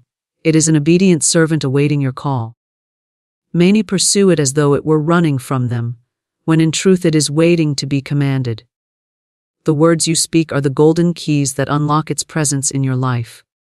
The individual who declares daily, "Everything I need comes to me in perfect ways," is magnetizing prosperity by aligning with universal order. The world teaches one to strain and struggle, to labor for every coin, to chase money as though it were a wild bird that must be trapped. Yet the spiritual law is entirely different. You do not run after the bird. You open your hand with calm assurance, and it alights upon you. So it is with money. The one who says with full faith, "I am one with the infinite riches, and wealth flows to me freely," will find that unseen channels open and visible forms of supply arrive. Your words are not idle. They are decrees.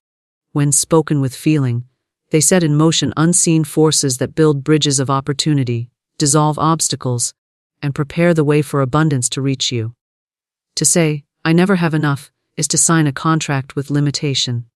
To say, "I am guided to prosperity, and prosperity is guided to me," is to sign a contract with abundance. The choice is always with the tongue. Consider money not as a hard master but as a loyal helper. See it not as elusive, but as ever-present, drawn to you as surely as a river flows toward the sea. Speak as one who already holds wealth in hand, for in truth, supply exists in the unseen before it appears in the seen. To affirm lack is to cover your treasure chest with a veil. To affirm supply is to lift the veil and let the light of riches shine forth. So when you say it like this, calmly, faithfully, without resistance, money does not resist you. It recognizes its rightful place in your life and follows you as a shadow follows form. It does not require pursuit, only recognition. Speak the word of plenty, and plenty will hasten to fulfill it. Speak the word of freedom, and freedom will make itself known in your affairs. This is the unseen law, and it never fails. Words are the most powerful tools given to humanity. They are more than symbols or sounds. They are containers of energy, vessels of thought, carriers of faith, and channels through which the unseen becomes seen. Every word uttered is like a seed placed in the fertile soil of the universe, and the soil never fails to bring forth the harvest of what is planted. When one understands this, life ceases to appear as random or uncertain. Instead, one begins to perceive the great order that governs existence. If one sows seeds of lack through careless speech, lack will faithfully appear. If one sows seeds of supply, opportunity, and abundance, then those same qualities will blossom in experience. The law cannot be mocked, for it is precise, exact, and unfailing. Each thought becomes a vibration, and when clothed in words, it is given substance and direction. Words are the architects of destiny, and they form the structures of prosperity or limitation, according to how they are spoken. Consider the person who constantly repeats phrases such as, "I never have enough," "Life is hard," or "Money slips through my fingers." These words, repeated with feeling, carve channels in the subconscious mind and call forth conditions to match. The universe does not discriminate between words of faith and words of fear. It simply reproduces what is declared. The one who habitually affirms shortage unknowingly signs an agreement with shortage, binding themselves to its results. On the other hand, when the tongue is used to affirm truth, the conditions of life alter to reflect that truth. The person who says with assurance, "I am richly supplied. All that is mine by divine right comes to me in perfect ways," begins to align with an invisible current of abundance that moves through all creation. Words of faith are not idle decorations, they are forces that direct unseen powers into motion. The soil of the universe eagerly brings forth whatever is planted, and it multiplies the harvest according to the strength and repetition of the declaration. To recognize this is to gain mastery over circumstances. For one no longer speaks thoughtlessly, but chooses every word as carefully as one would choose seeds for a precious garden. Words shape thought, and thought shapes conditions. Imagine a gardener scattering thorn seeds and later lamenting the presence of thorns in the field. This is what many do with their words. They scatter words of fear, doubt, and complaint, then wonder why difficulty grows in their affairs. Yet the law is exact like produces like. The tongue is the sower, and life is the soil. The harvest cannot be other than the seed. When this truth is grasped, the wise individual begins to watch every word, knowing that careless speech is not harmless chatter, but the planting of undesirable seeds that must eventually bear fruit. It is often thought that only actions determine results, yet words themselves are actions of a higher order. They are spoken intentions that go forth like messengers to shape events. A word of blessing builds a path of light ahead, while a word of fear lays stones of obstruction. Many strive outwardly, laboring in endless effort, but still find themselves entangled in limitation, because their inner conversation contradicts their outer work. They attempt to build prosperity while continually affirming lack. They toil for supply while declaring poverty. The two forces cancel each other, leaving the individual weary and disheartened. But when words align with intention, the entire universe cooperates to bring about the desired result. The vibration of words cannot be underestimated. Every sound carries frequency, and when charged with conviction, it becomes a magnet drawing conditions of its kind. Uttering words of prosperity creates an atmosphere of expectancy that attracts opportunities, allies, and resources. Uttering words of lack creates a climate of resistance where even opportunities that appear soon fade away. One may think words are fleeting, but the subconscious mind records them all, and the subconscious, in turn, influences the outward world. It is therefore essential to choose words as one would choose companions with discernment, with awareness, and with reverence for their power. The one who fills their speech with faith-filled affirmations becomes a center of magnetism. People sense confidence, doors open, and ways are prepared because the individual's words are aligned with truth. They have sound seeds of wealth, health, and opportunity, and the soil of the universe has no choice but to bring forth their harvest. Even when appearances seem contrary, faith-filled words continue to build unseen structures, and at the appointed time, those structures become visible. The harvest may appear suddenly, as if out of nowhere, yet in truth, it is the natural outcome of what was spoken long before. It is also important to remember that silence itself is not neutrality. Where one does not affirm good, negative suggestions often rush in to fill the void. That is why deliberate speech is vital. To wake each morning and declare, "This is a day of plenty. All that I need comes to me in perfect ways," sets the tone for the hours ahead. To speak such words at night, before sleep, plants seeds in the subconscious that grow while the body rests. Every phrase becomes a builder of destiny, and repeated affirmations engrave patterns in the mind that attract matching experiences.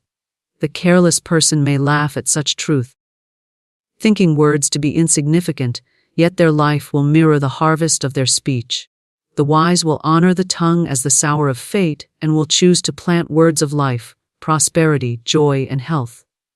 Words are seeds and seeds grow. The harvest is inevitable. To speak in lack is to bind oneself to lack. To speak in abundance is to invite abundance into every avenue of existence.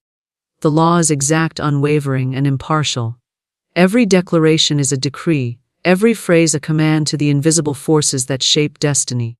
Money is never the master, though many have been taught to fear it, to chase it, or to worship it.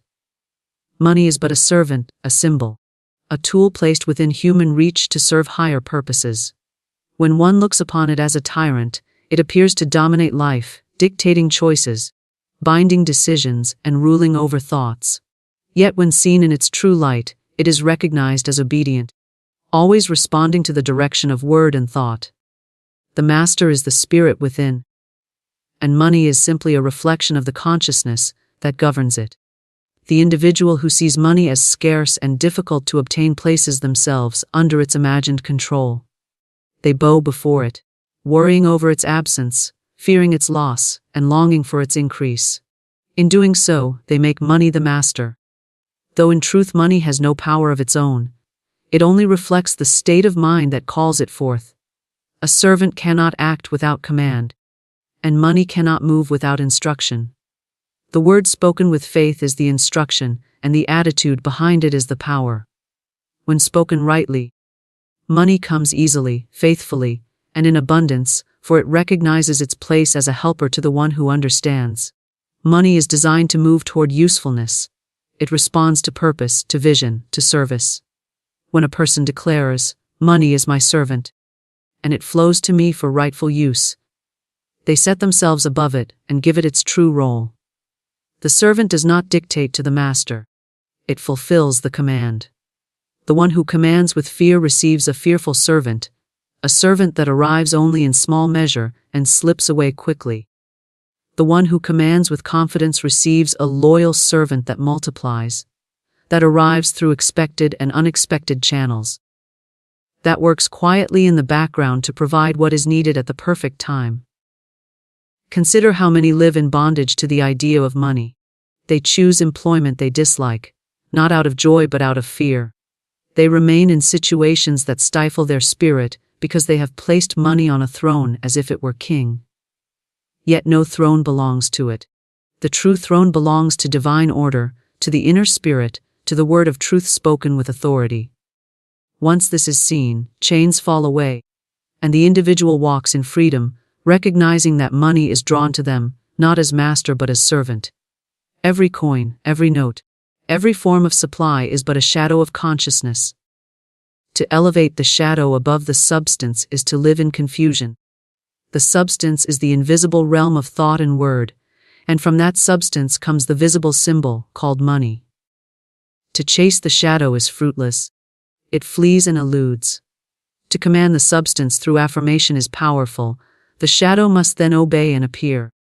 Words such as, "Money is hard to keep," or "Money controls my life," are instructions to the servant that bind it into troublesome service.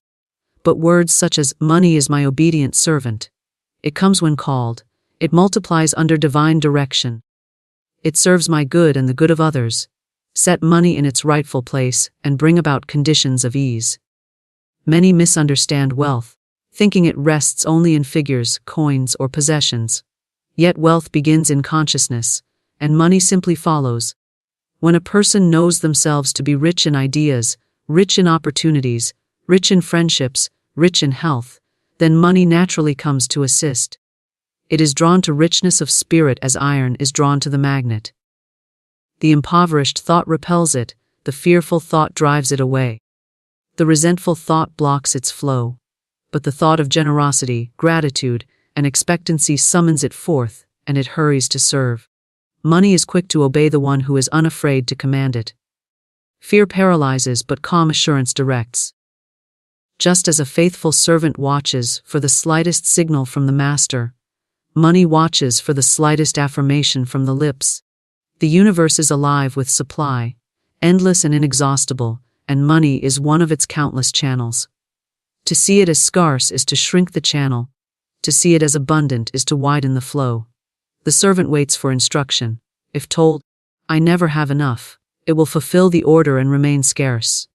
If told, "My supply is abundant and ever present," it will fulfill the order and appear freely. The misuse of money comes from mistaking the servant for the master. When one clings to money in fear, hoarding it, worshipping it, or allowing it to dictate actions, then harmony is broken, for the natural order has been reversed. The servant is on the throne, and confusion results. But when one sees money rightly, as a tool to accomplish good, to create beauty, to expand service, to ease life's burdens, then money flows with grace, because it recognizes its rightful role. It does not resist, it hastens to fulfill its task. It is not the duty of the individual to chase money. The duty is to recognize truth, speak it, and expect it. The servant arrives when called.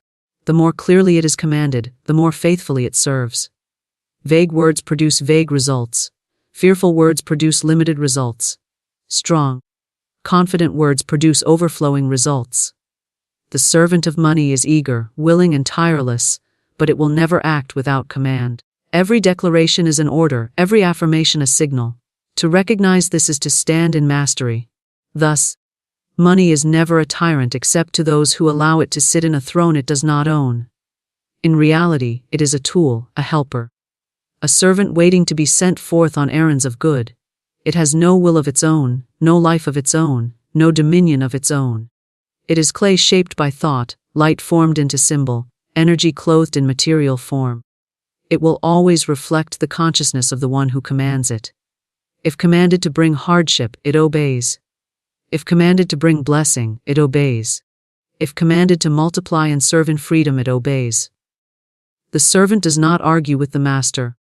It simply fulfills the order given through the spoken word. To speak supply is to invite supply. The spoken word carries within it the very essence of creation, and the moment it is declared with conviction, unseen forces begin their work to clothe it in visible form. There is no idle speech, for every utterance is a seed, and every seed is destined to grow after its own kind. The person who continually speaks lack, who rehearses shortage with every conversation, who repeats phrases of insufficiency, is scattering seeds of poverty into the soil of the universe, and the harvest must match the planting. But the one who deliberately, joyfully, and faithfully declares supply is sowing seeds of abundance that cannot help but bear fruit in due season.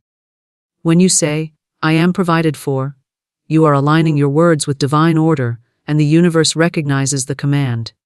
When you affirm, "Everything I need comes to me in perfect ways," you set in motion a current of supply that flows toward you through channels, both expected and unexpected.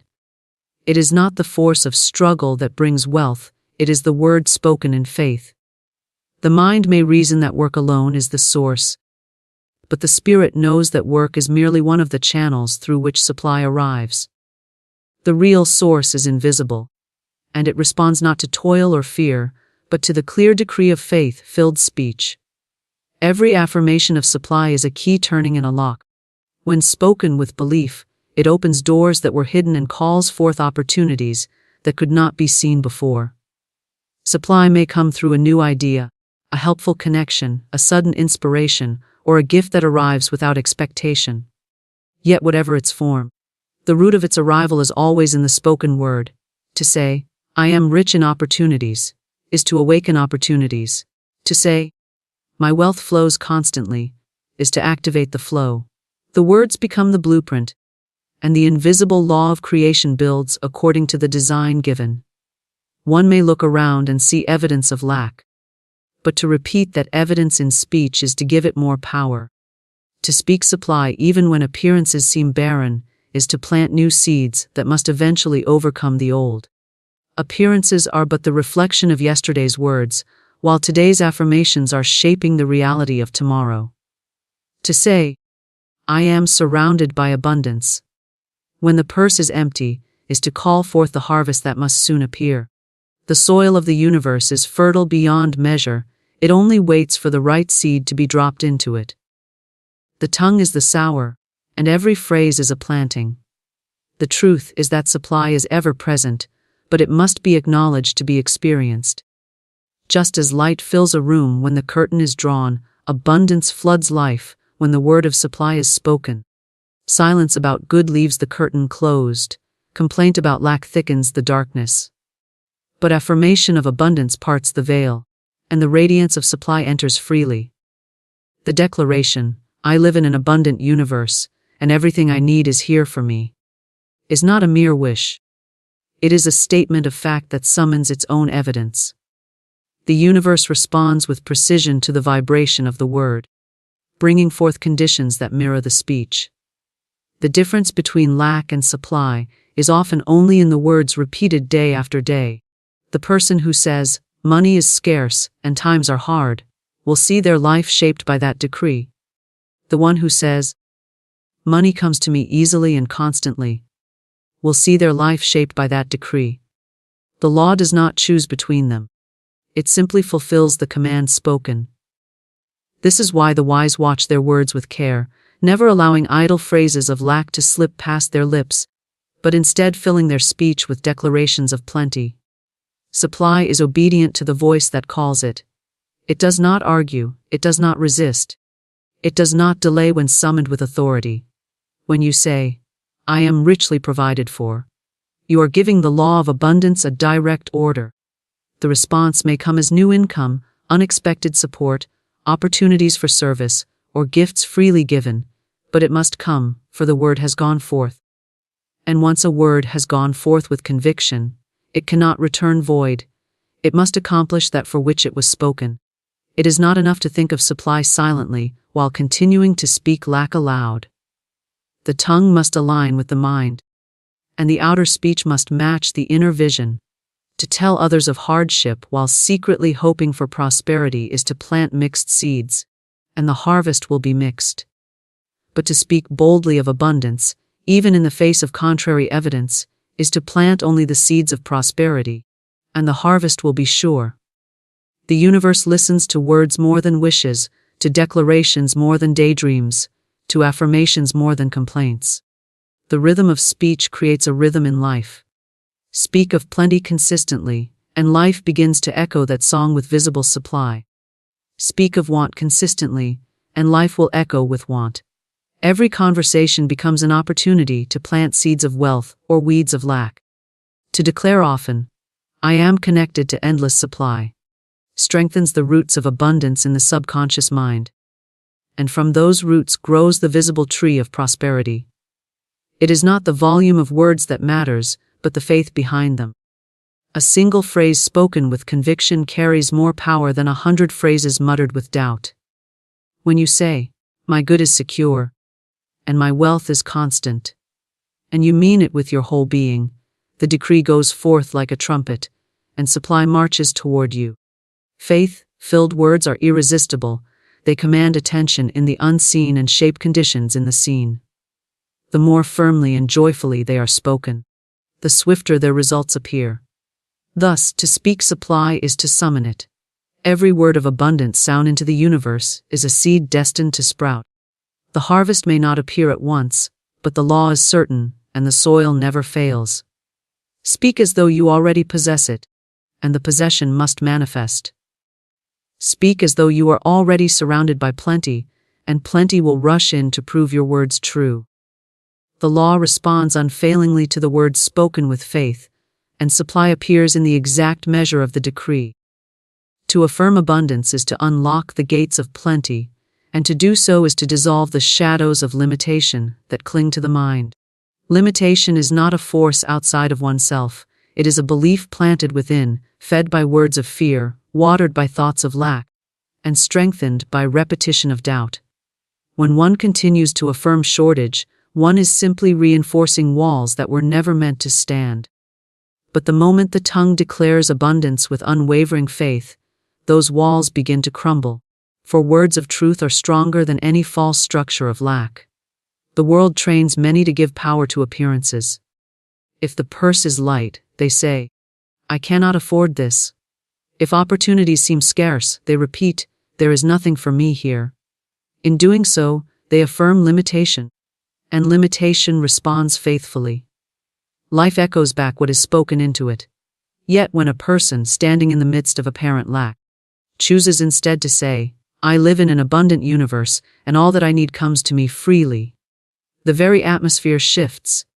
The words act as light, dissolving the fog of appearances, and the law of abundance begins to manifest opportunities, ideas, and resources. Affirmation is not idle fancy. It is the blueprint given to the unseen forces that govern existence. Every declaration of abundance sets the law in motion to fulfill it. When you say, "I am richly supplied," you are not describing a hope but commanding a reality. The universe does not argue with the declaration. It responds with precision. It is only the doubting mind that interrupts the flow, speaking abundance one moment and canceling it the next with words of lack. The soil of life is impartial, it grows weeds as readily as it grows flowers, and it multiplies according to the seed planted most often. That is why consistent affirmation of abundance is essential.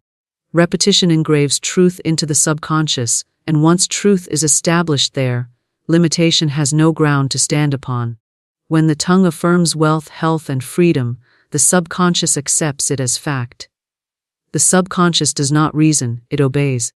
It carries out the instructions it receives, projecting them into circumstances, guiding choices, attracting opportunities, and arranging events to align with the decree. The one who affirms, "Everything I do prospers," will find prosperity reflected in results, even when logic cannot explain how. The one who affirms, "I am always provided for," will discover that provision arrives at the right time, through the right people, in the right way. Affirmation dissolves limitation because it reorders the inner realm, and once the inner is reordered, the outer must follow. Limitation is only a shadow. It has no substance except the belief and attention given to it. Shadows disappear when light is introduced, and abundance, affirmations are light in word form. Every time you say, "There is no limit to my supply," you shine light on the shadow, and the shadow cannot remain. What seemed impossible begins to yield, what seemed closed begins to open, and what seemed absent begins to appear. This is not magic, it is law. The universe responds to faith-filled speech as surely as the soil responds to the seed planted within it. It is not enough to think abundance silently while speaking limitation aloud. Words must align with thought, and speech must affirm truth, even in the face of contradictory appearances. To tell a neighbor of hardship while secretly affirming prosperity is to plant two opposing seeds. The result will be confusion, for the harvest will be mixed. But to boldly affirm abundance in every conversation, to let the lips overflow with words of plenty, is to plant only good seeds. The harvest may not be immediate, but it is certain, and in time it will overwhelm the remnants of lack with visible prosperity. The dissolving of limitation begins with vigilance over the tongue. Many imprison themselves daily with phrases such as, "I cannot," "I do not have," "It is impossible." These words act as chains, binding supply and restricting flow.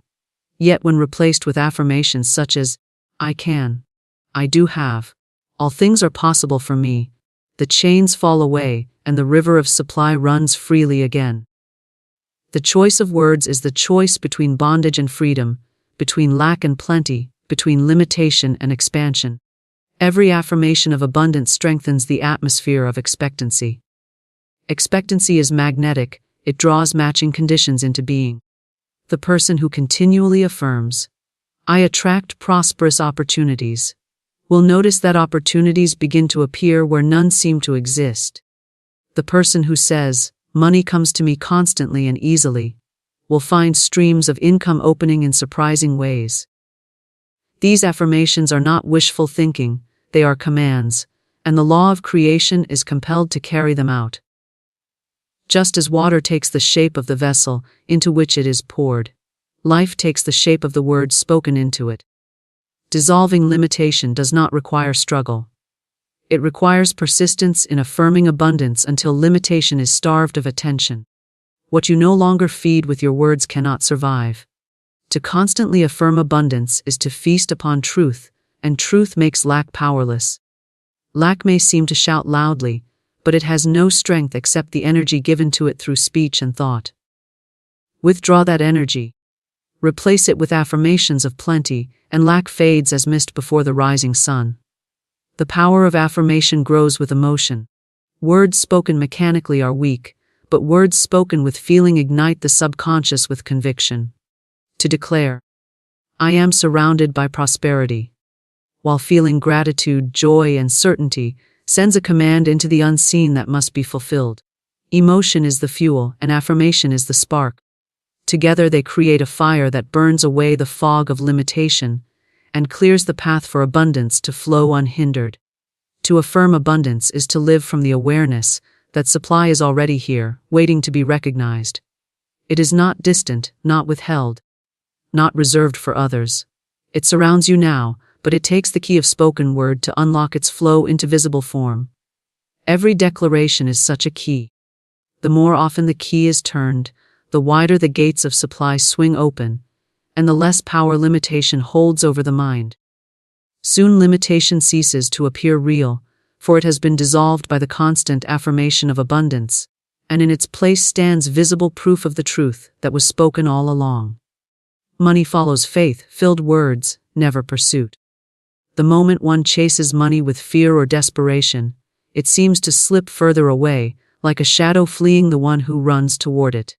Yet when one speaks words of faith, calm and assured, money comes of its own accord, quietly, naturally, without struggle. It does not respond to frantic effort, but to steady conviction. The law of supply is spiritual, and it bends only to the command of faith. Pursuit suggests lack, but faith-filled speech proclaims possession, and possession attracts more of its own kind. Every word spoken in faith becomes a magnet. The lips declare abundance, and abundance answers. The tongue utters prosperity, and prosperity comes to stand at the door. When a person says, "I am divinely prospered," and believes the words, money hastens to align with the decree. It may come through business, through gifts, through inspiration, through unexpected channels. But it comes because the order has been spoken. To chase money without the word is to labor in vain. For the root of wealth lies not in pursuit but in declaration. Faith-filled words carry a vibration that cannot be denied. The universe is alive, and it responds to sound, especially the sound of conviction. Words born of fear scatter energy, but words born of faith gather it and direct it with precision. To say, "Money follows me wherever I go," is to set in motion a current that goes ahead, preparing ways for prosperity to appear. To say, "I am always supplied," is to send out a decree that bends circumstances, people, and opportunities toward fulfillment. Faith-filled words are commands written on the unseen fabric of life, and the fabric rearranges itself to match. Money is not drawn to anxious grasping, for anxiety repels it. Pursuit rooted in fear carries the vibration of shortage, and shortage reproduces itself faithfully. But when the lips declare, "I am already abundant," the energy shifts. Faith does not chase, it attracts. It does not plead, it commands. It does not struggle, it knows. The one who knows through speech that supply is ever present never finds themselves abandoned by it. Money follows the decree, just as surely as a river follows its bed, because the path has been spoken into being. Words of faith create channels where none existed before. A person may not know how the money will come, but their declaration sets unseen forces to work. Doors begin to open, ideas rise unbidden, opportunities align, and resources appear as though from nowhere. Yet nothing is random, it is the natural outworking of the words. The one who says, "I am open to divine supply," plants seeds that sprout in ways the rational mind cannot predict. The one who says, "Money comes to me constantly and in perfect ways," plants seeds that grow into streams of provision. Pursuit looks outward in uncertainty, but faith-filled words look inward to the source and draw the outer into alignment. To speak from lack is to give chase, and the chase never ends. The person who constantly says, "I never have enough," is running after money with the energy of want, and money flees in response. But the person who says, "I always have more than enough," is standing still in assurance, and money comes to them naturally. The law of attraction to faith-filled speech is inexorable. It cannot be broken, and it never fails. Life itself bends to the word, because the word is creative. It was by the word that worlds were framed, and it is by the word that supply is commanded into form. Money is obedient, not elusive. It listens to the voice of faith, not to the cry of fear. The servant does not follow the frantic master, but the master who speaks with authority. Faith-filled words are authority in action. To declare abundance is to take the rightful seat of command, and money recognizes the authority of that command. It follows because it must. It follows because it has no will of its own. It is energy molded by thought, shaped by affirmation, moved by decree.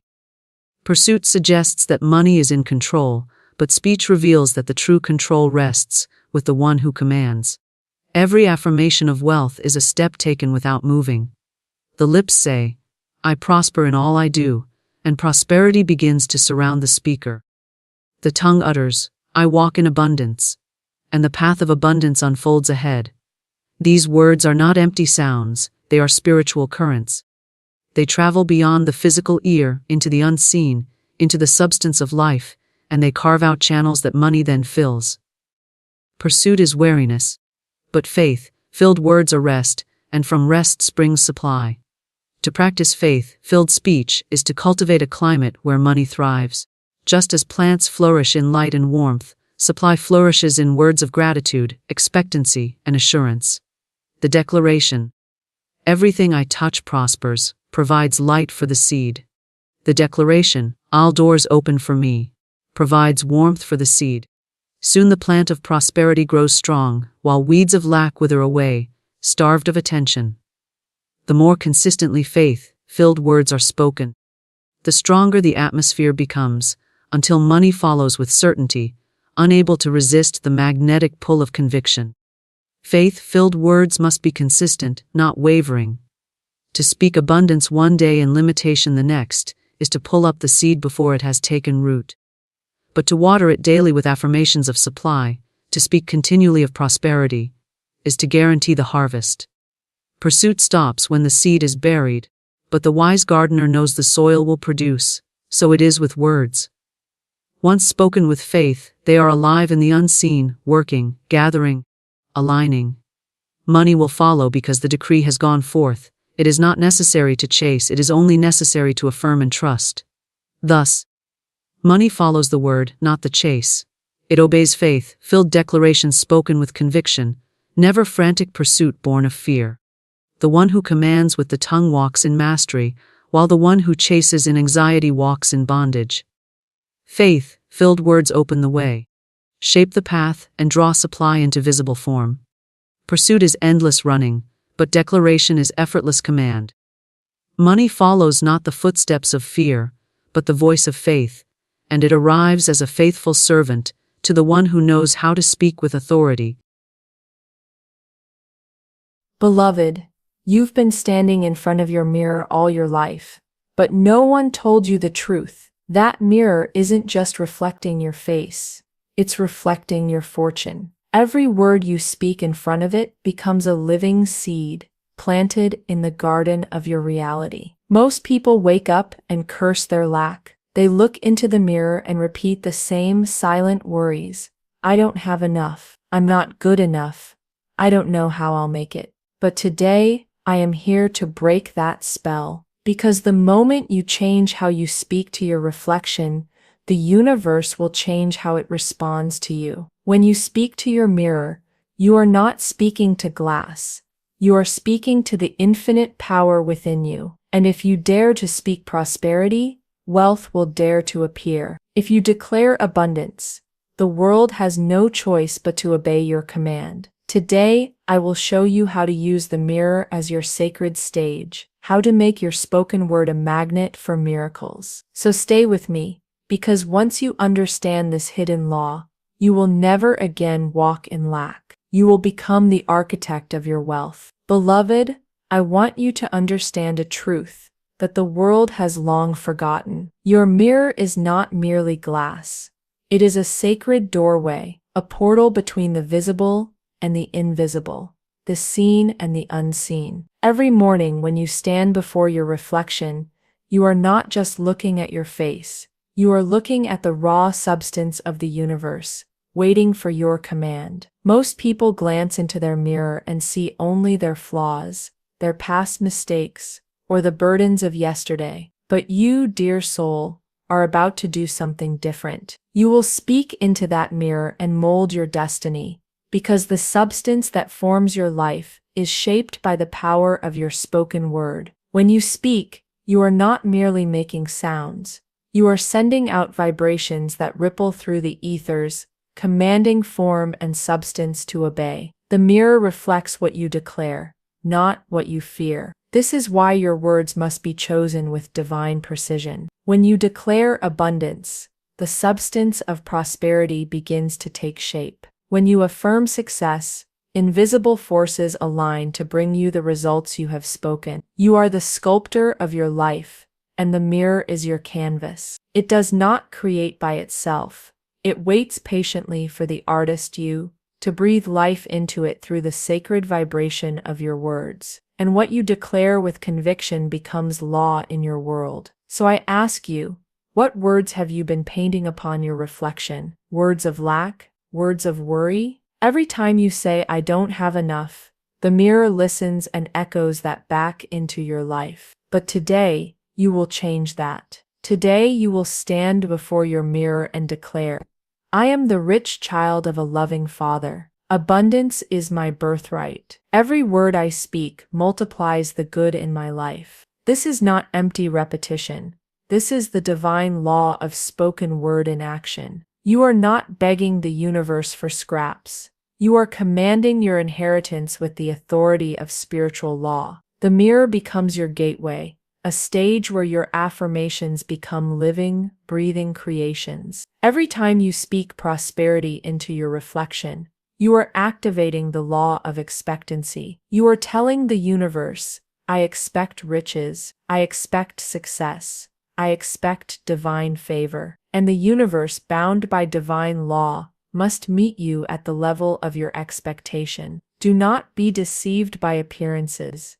Even if your bank account shows lack, your mirror shows limitless supply. Even if the world tells you no, your mirror will reflect yes. If you declare it, for substance responds to your faith, not to your fears. When you declare into the mirror, say, I see myself surrounded by divine opulence. Money flows to me through expected and unexpected channels. Every word I speak is a golden thread weaving my prosperity. Look into your own eyes as you speak. Feel the vibration of those words settling into your being. Remember, beloved, your mirror has no will of its own.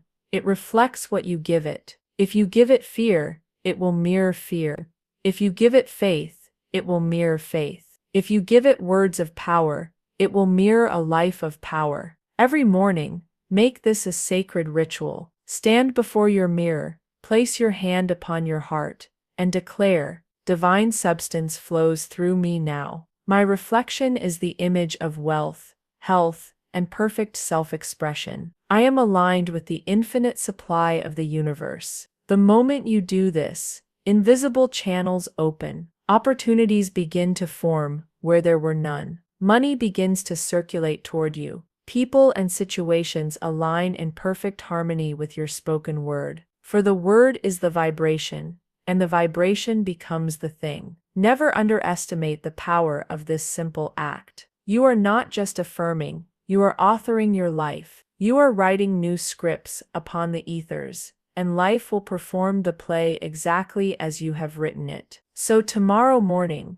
do not just glance at your reflection. Stand tall, speak boldly, and remember this truth. Your mirror is not glass. It is the doorway to your prosperity. Every word you speak is a key. Turn it and walk into your divine inheritance. Most people stand before their mirror and wait for life to change. They wait for circumstances to improve. But beloved, let me reveal a divine secret. The mirror is not waiting on life. Life is waiting on you. The reflection you see is not the cause of your reality. It is the effect of your beliefs. Every word you speak to that reflection sends out a decree into the ethers, commanding substance to take form. You do not speak to beg, you speak to create. The mirror is not glass. It is your personal altar where you sculpt the life you desire. But here's what most fail to understand.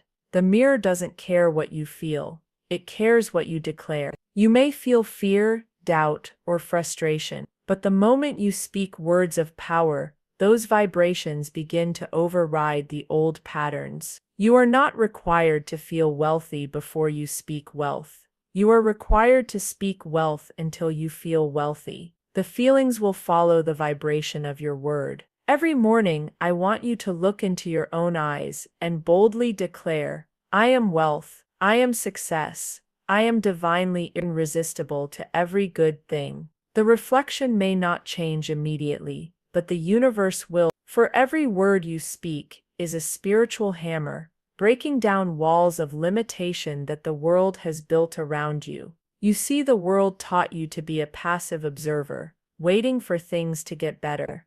But divine law is not passive, it is active. You are not an observer, you are the architect. The mirror becomes your workshop, and every declaration is a brick laid upon the foundation of your future. Let me give you a revelation that will awaken your soul. The mirror is alive, not in the way you've been taught to see it, but in the spiritual realm. It is a receiver and amplifier of your spoken word. When you speak with authority, the mirror magnifies that energy and reflects it back into the fabric of your reality. Most people waste this sacred moment by repeating their complaints. They look into the mirror and mutter, "I'm tired, I'm broke, I don't know how I'll make it." And the mirror, bound by spiritual law, must magnify and return those declarations. But you, my dear, are about to turn this around. You will no longer speak lack into the mirror. You will speak life. Say this every morning. I am a magnet for divine wealth. Every atom of my being vibrates with prosperity. I am connected to the infinite source of supply, and I receive abundantly now. Feel how the vibration shifts as you speak these words. You are not waiting for results. You are creating them. Remember, your words are not empty affirmations. They are spiritual blueprints. Every syllable you release is building the architecture of your future. The mirror holds no judgment, no opinion. It simply reflects back the vibration you imprint upon it. And here's a secret few dare to believe. You can reprogram the entire trajectory of your life by speaking 5 minutes of truth into your mirror daily. The universe does not require endless hours of work. It requires unwavering faith in the power of your word. Do not wait for the world to give you permission to prosper. Your permission is spoken in the mirror. The moment you declare, "I am wealthy beyond measure," the universe must rearrange itself to match that decree. It cannot do otherwise, for it is law. So tomorrow morning, stand before your mirror not as a victim of circumstances, but as the divine creator you are. Look into your own eyes and command your day. Opportunities are magnetized to me. Money flows to me with ease. Every word I speak manifests with divine precision. Feel the energy build with every repetition. See the mirror not as a reflection of who you were, but as a preview of who you are becoming. Your words are the pen, the mirror is the canvas. Your life is the masterpiece. Beloved, you are no longer a passive reflection. You are the living word made manifest. Speak boldly, declare fearlessly, for when you speak to your mirror with power, you are not just changing what you see, you are changing what the world must deliver to you. Beloved, let me reveal to you a mystery so profound, it will awaken the riches that have been sleeping within you. The reflection you see is not what you are, it is what you believe. The mirror is not showing you your destiny, it is showing you your decisions. Every line on your face, every glance of worry, every sigh of frustration is not the verdict of life. It is the echo of your past thoughts. But the divine gift is this. The moment you change what you declare, the mirror must change what it reflects. Most people think change happens from the outside in. They believe that if they earn more, love more, or achieve more, then the reflection will improve. But that is the great illusion. Change happens from the inside out. The outer world bows in submission to the declarations you make in front of your mirror. When you stand before your reflection, understand that you are facing not your history but your canvas. You are the artist, the sculptor, the creator of what appears. If you see lack, you have the power to paint abundance. If you see fear, you can command faith. Speak these words to your reflection with authority. I am the image and likeness of infinite wealth. My reflection is not my past. It is my prophecy. Every time you declare this, You are breaking the chains of old beliefs that have kept you in cycles of lack and limitation. You see, beloved, the mirror is not responding to your appearance. It is responding to your vibration, and your vibration is crafted by the words you boldly speak. When you declare wealth, you are not describing what is. You are commanding what must become. This is not hope. This is law. Do not wait for feelings to catch up. Speak the words first, and feelings will follow the trail of your vibration. The world says, see it, then believe it. But divine law declares, believe it, and you will see it. The mirror is your ally. It does not argue, it does not resist, it obeys. Every morning, look deep into your own eyes and say, I am the rich child of a wealthy universe. I declare my inheritance now. Money, success, and favor are magnetized to me because I command them into form. The moment you speak, invisible forces begin to move. Channels of supply open. The ethers shift to match your declaration. But here's the secret that makes this teaching unlike anything the world has told you. It is not enough to say the words. You must know the words. You must speak with the inner conviction that you are the authority in your world.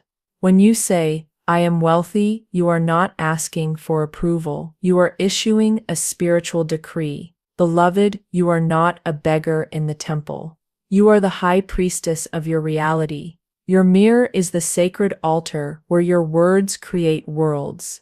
When you declare abundance, you are not wishing, you are authoring. You are programming the very energy that forms your tomorrows. This is why I say to you, do not let a single morning pass where you stand before your mirror and remain silent. Your silence is consent to the old patterns. Your words are the sword that cuts through the illusions of lack. Look into that mirror with the eyes of faith and say, I am the architect of my prosperity. I do not wait for conditions. I create conditions. Every word I speak is a command to the universe, and it obeys me now. Feel the energy rise within you. Feel how the mirror begins to soften, to listen, to reflect not the history of who you've been, but the prophecy of who you are becoming. Your mirror is not a judge, it is a servant, and it serves the master who dares to speak. Remember this truth. Life does not give you what you want, it gives you what you declare with faith. The mirror is your rehearsal, your sacred ground to plant the seeds of every rich harvest you desire. So from this day forward, when you stand before your reflection, do not ask for change. Command it.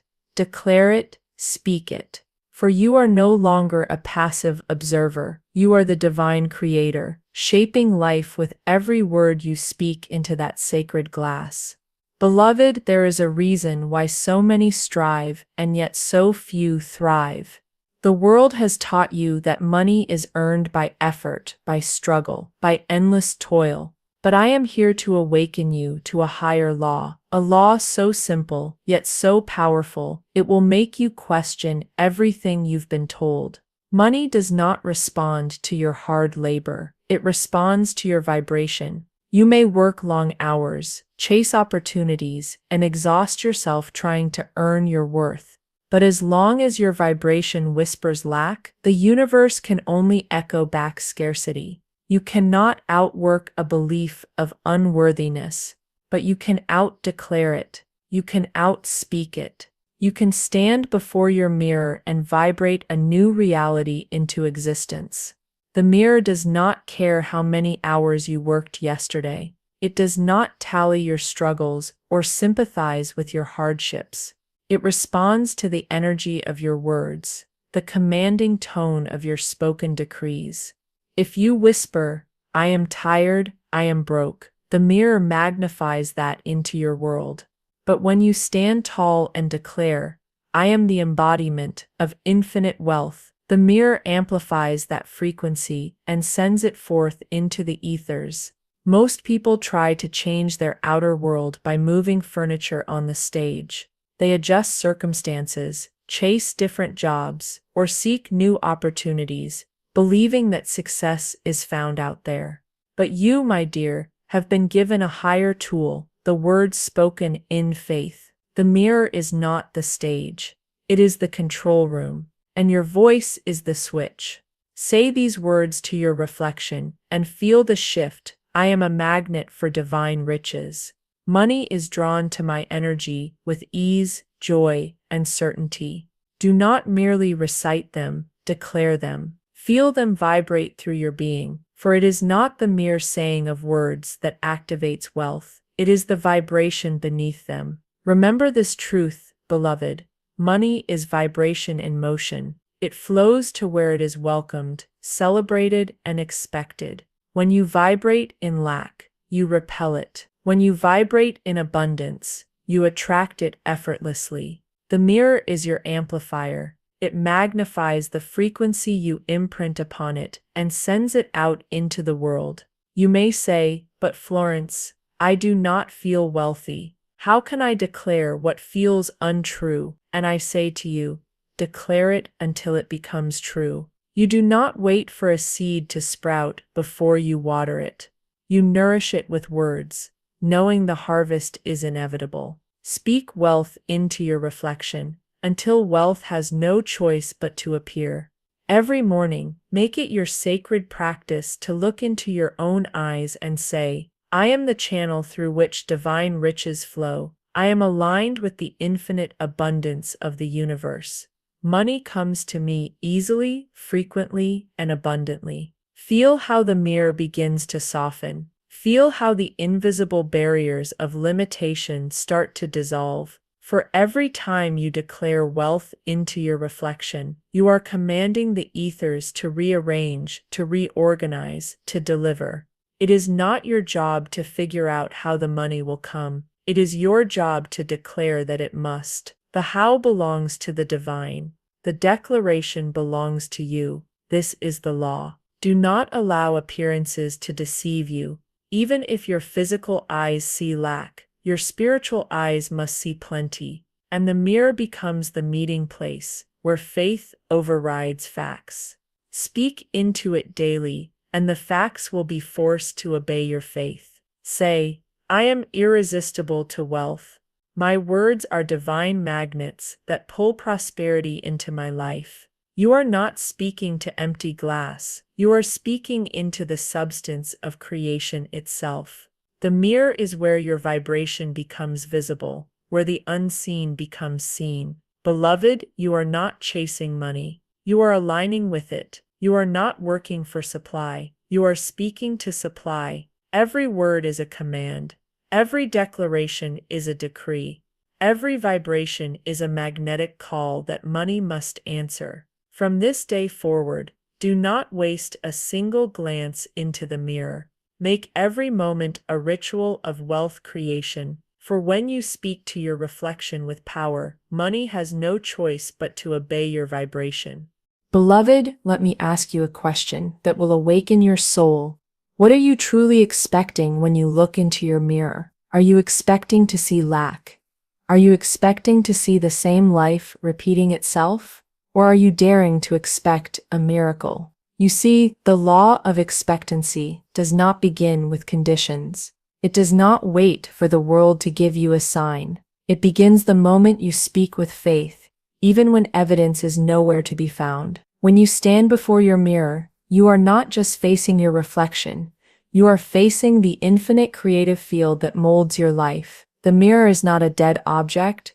It is a living, breathing energy amplifier. It listens, it magnifies, and it responds not to your wishes, but to your expectations. Most people speak their desires with their lips, but in their hearts they expect disappointment. They say, I am abundant, but in the hidden chambers of their mind, they whisper, I hope this works. But beloved, the universe does not respond to hope. It responds to certainty. Faith is the blueprint. Expectancy is the key that unlocks it. When you stand before your mirror, you must become a master of expectancy. You must look into your own eyes and declare, The riches of the universe are flowing to me now, and I expect them with joyful anticipation. The moment you speak with this kind of faith, the mirror becomes electrified, the energy shifts, the vibration intensifies. You are no longer sending out random words. You are transmitting a divine order. Let me share with you a spiritual secret. Expectation is the magnetic charge behind your words. Without it, your affirmations are like arrows shot without aim. But when you expect your words to manifest, you are shooting arrows dipped in gold, and they will always find their target. Say to your reflection, every word I speak is a seed, and I expect a bountiful harvest. I do not wonder if it will come. I know it will. As you speak, feel the surge of energy rise within you. Feel how the mirror, once a cold surface, becomes a dynamic channel where your expectations are molded into visible reality. Here's what makes this practice so unique. The mirror is your rehearsal stage for life. Every time you declare with expectancy, you are rehearsing the life you desire, and life must perform it accordingly. The law of expectancy does not ask if you are ready, it obeys the vibration you radiate now. You must understand, beloved, that expectancy is not passive, it is an active force. It is the spiritual certainty that what you speak will come to pass because it already exists in the invisible realm. You are not creating from scratch. You are calling forth that which has always been yours. Do not be swayed by appearances. Even if the world shows you emptiness, your mirror must reflect fullness if you expect it. Say to yourself, I expect wealth. I expect success. I expect divine surprises today. These are not mere hopes. They are spiritual contracts you are signing with your words. Every morning, I want you to turn your mirror into an expectancy ritual. Stand tall, breathe deeply, and declare, I am the embodiment of divine expectancy. My words are seeds. My expectancy is the rain. My harvest is guaranteed. Feel how powerful you become when you align your words with unwavering expectation. The ethers begin to move. Invisible channels of abundance start to open. The mirror which once seemed lifeless becomes a transmitter of your desires. Beloved, you are not at the mercy of chance. You are the author of your outcomes. The mirror will always reflect the vibration you dare to expect. When you expect greatness, greatness will expect you. So from this moment on, do not just speak to your reflection. Expect a response.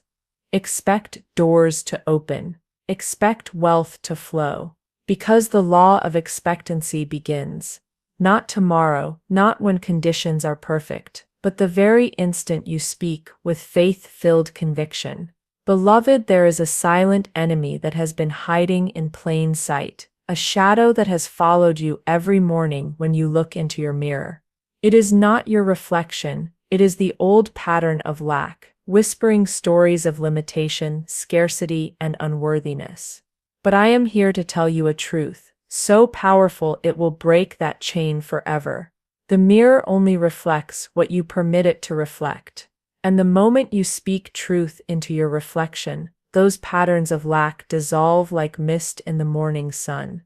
You see, these patterns of limitation are not permanent. They are merely habitual echoes, thoughts you've repeated so often they began to feel like facts. But they are not facts. They are illusions sustained only by your agreement. The moment you withdraw your agreement, the illusion collapses. How do you withdraw that agreement? You speak truth. You declare abundance into the very face of lack. You stand before your mirror and proclaim a reality so bold, the old patterns have no choice but to vanish. Let me give you an example so simple, yet so powerful, it will awaken your understanding. There was a woman who stood before her mirror every morning, sighing at the sight of her worn-out purse. She would murmur, I'm always broke, I can never keep money. And the mirror, obedient as it is, magnified that declaration back into her life. Bills piled up. Opportunities slipped through her fingers. But one day she decided to change the script. She stood before the same mirror, looked into her eyes, and declared with power, "I am a magnet for divine wealth. Every penny I spend returns to me multiplied. Money loves to stay with me." She did not feel rich at first, but she kept declaring, and the mirror, bound by spiritual law, began to reflect her new belief. Within days, unexpected checks arrived. A friend offered her a business opportunity. Discounts and surprises flowed into her life. The same mirror that once reflected lack now became the altar where her wealth was born. The difference was not in her purse. It was in her word. Beloved, you must understand, your mirror does not care about your past. It only cares about the command you give it now. Every morning, when you stand before your reflection, you are given a choice to echo old patterns of lack or to declare a new reality of abundance. When you speak truth, you are not just making affirmations, you are uprooting weeds of limitation that have lingered in your subconscious for years. You are pulling them out by the root with every bold declaration. Say to your reflection, "I cancel every false belief of lack. I am now aligned with the infinite supply of the universe. Money flows to me with ease and grace." Feel how those words begin to cleanse the energy in the mirror. Feel how the old vibrations of scarcity begin to weaken, to fade, to dissolve. You are not fighting lack, you are replacing it. Lack is not an entity with power of its own. It is simply the absence of a new declaration. When light enters, darkness must flee. When truth is spoken, lack has no home. Remember this, beloved, your mirror is your meeting place with divine substance.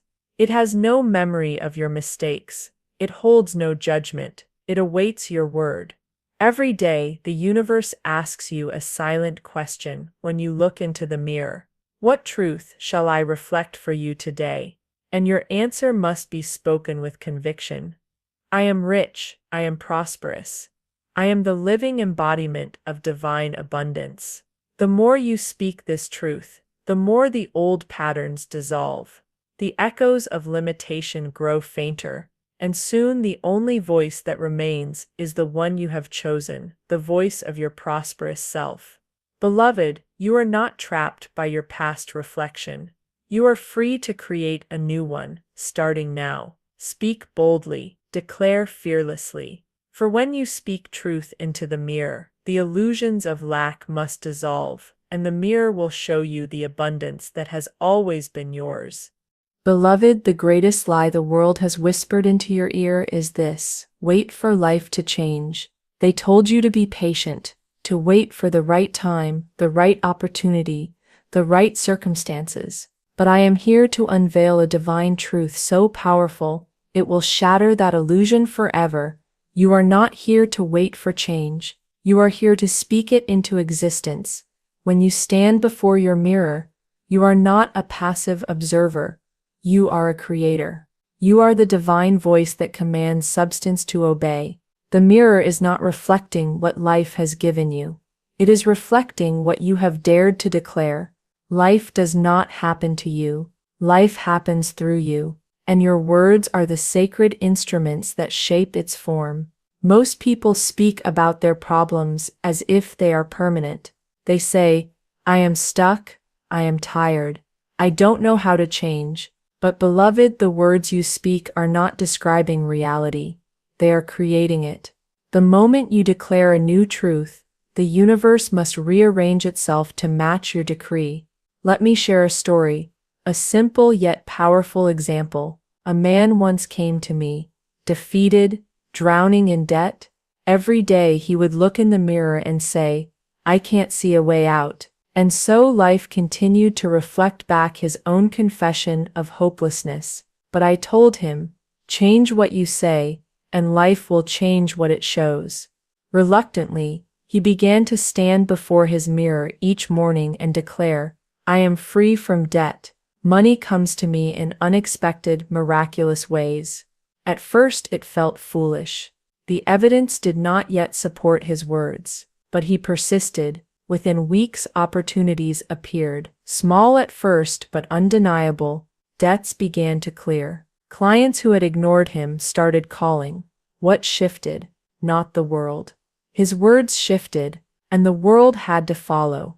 Beloved, you must understand, the mirror is not reflecting your conditions, it is reflecting your commands. When you speak of lack, the mirror magnifies lack. When you speak of abundance, the mirror magnifies abundance. The choice is yours. Every morning, you must declare with certainty, I am no longer waiting, I am creating. I am the author of my reality, and today I write prosperity, joy, and success into existence. These are not empty affirmations. These are divine decrees. Your word is law. Feel the power of those words ripple through your being. Feel how the mirror, once a passive reflection, becomes alive with possibility. You are no longer rehearsing the past. You are rehearsing the future, and life must perform the script you have written with your spoken word. You see, beloved, waiting is a trick of the mind. Speaking is the command of the spirit. When you speak with faith, the universe listens. It begins to align people, opportunities, and resources in ways you cannot predict, but it must obey the vibration of your declaration. From this day forward, when you look into your mirror, you will not describe your life, you will prescribe it. You will not comment on what is, you will command what must be. Your words will become the architects of your tomorrows.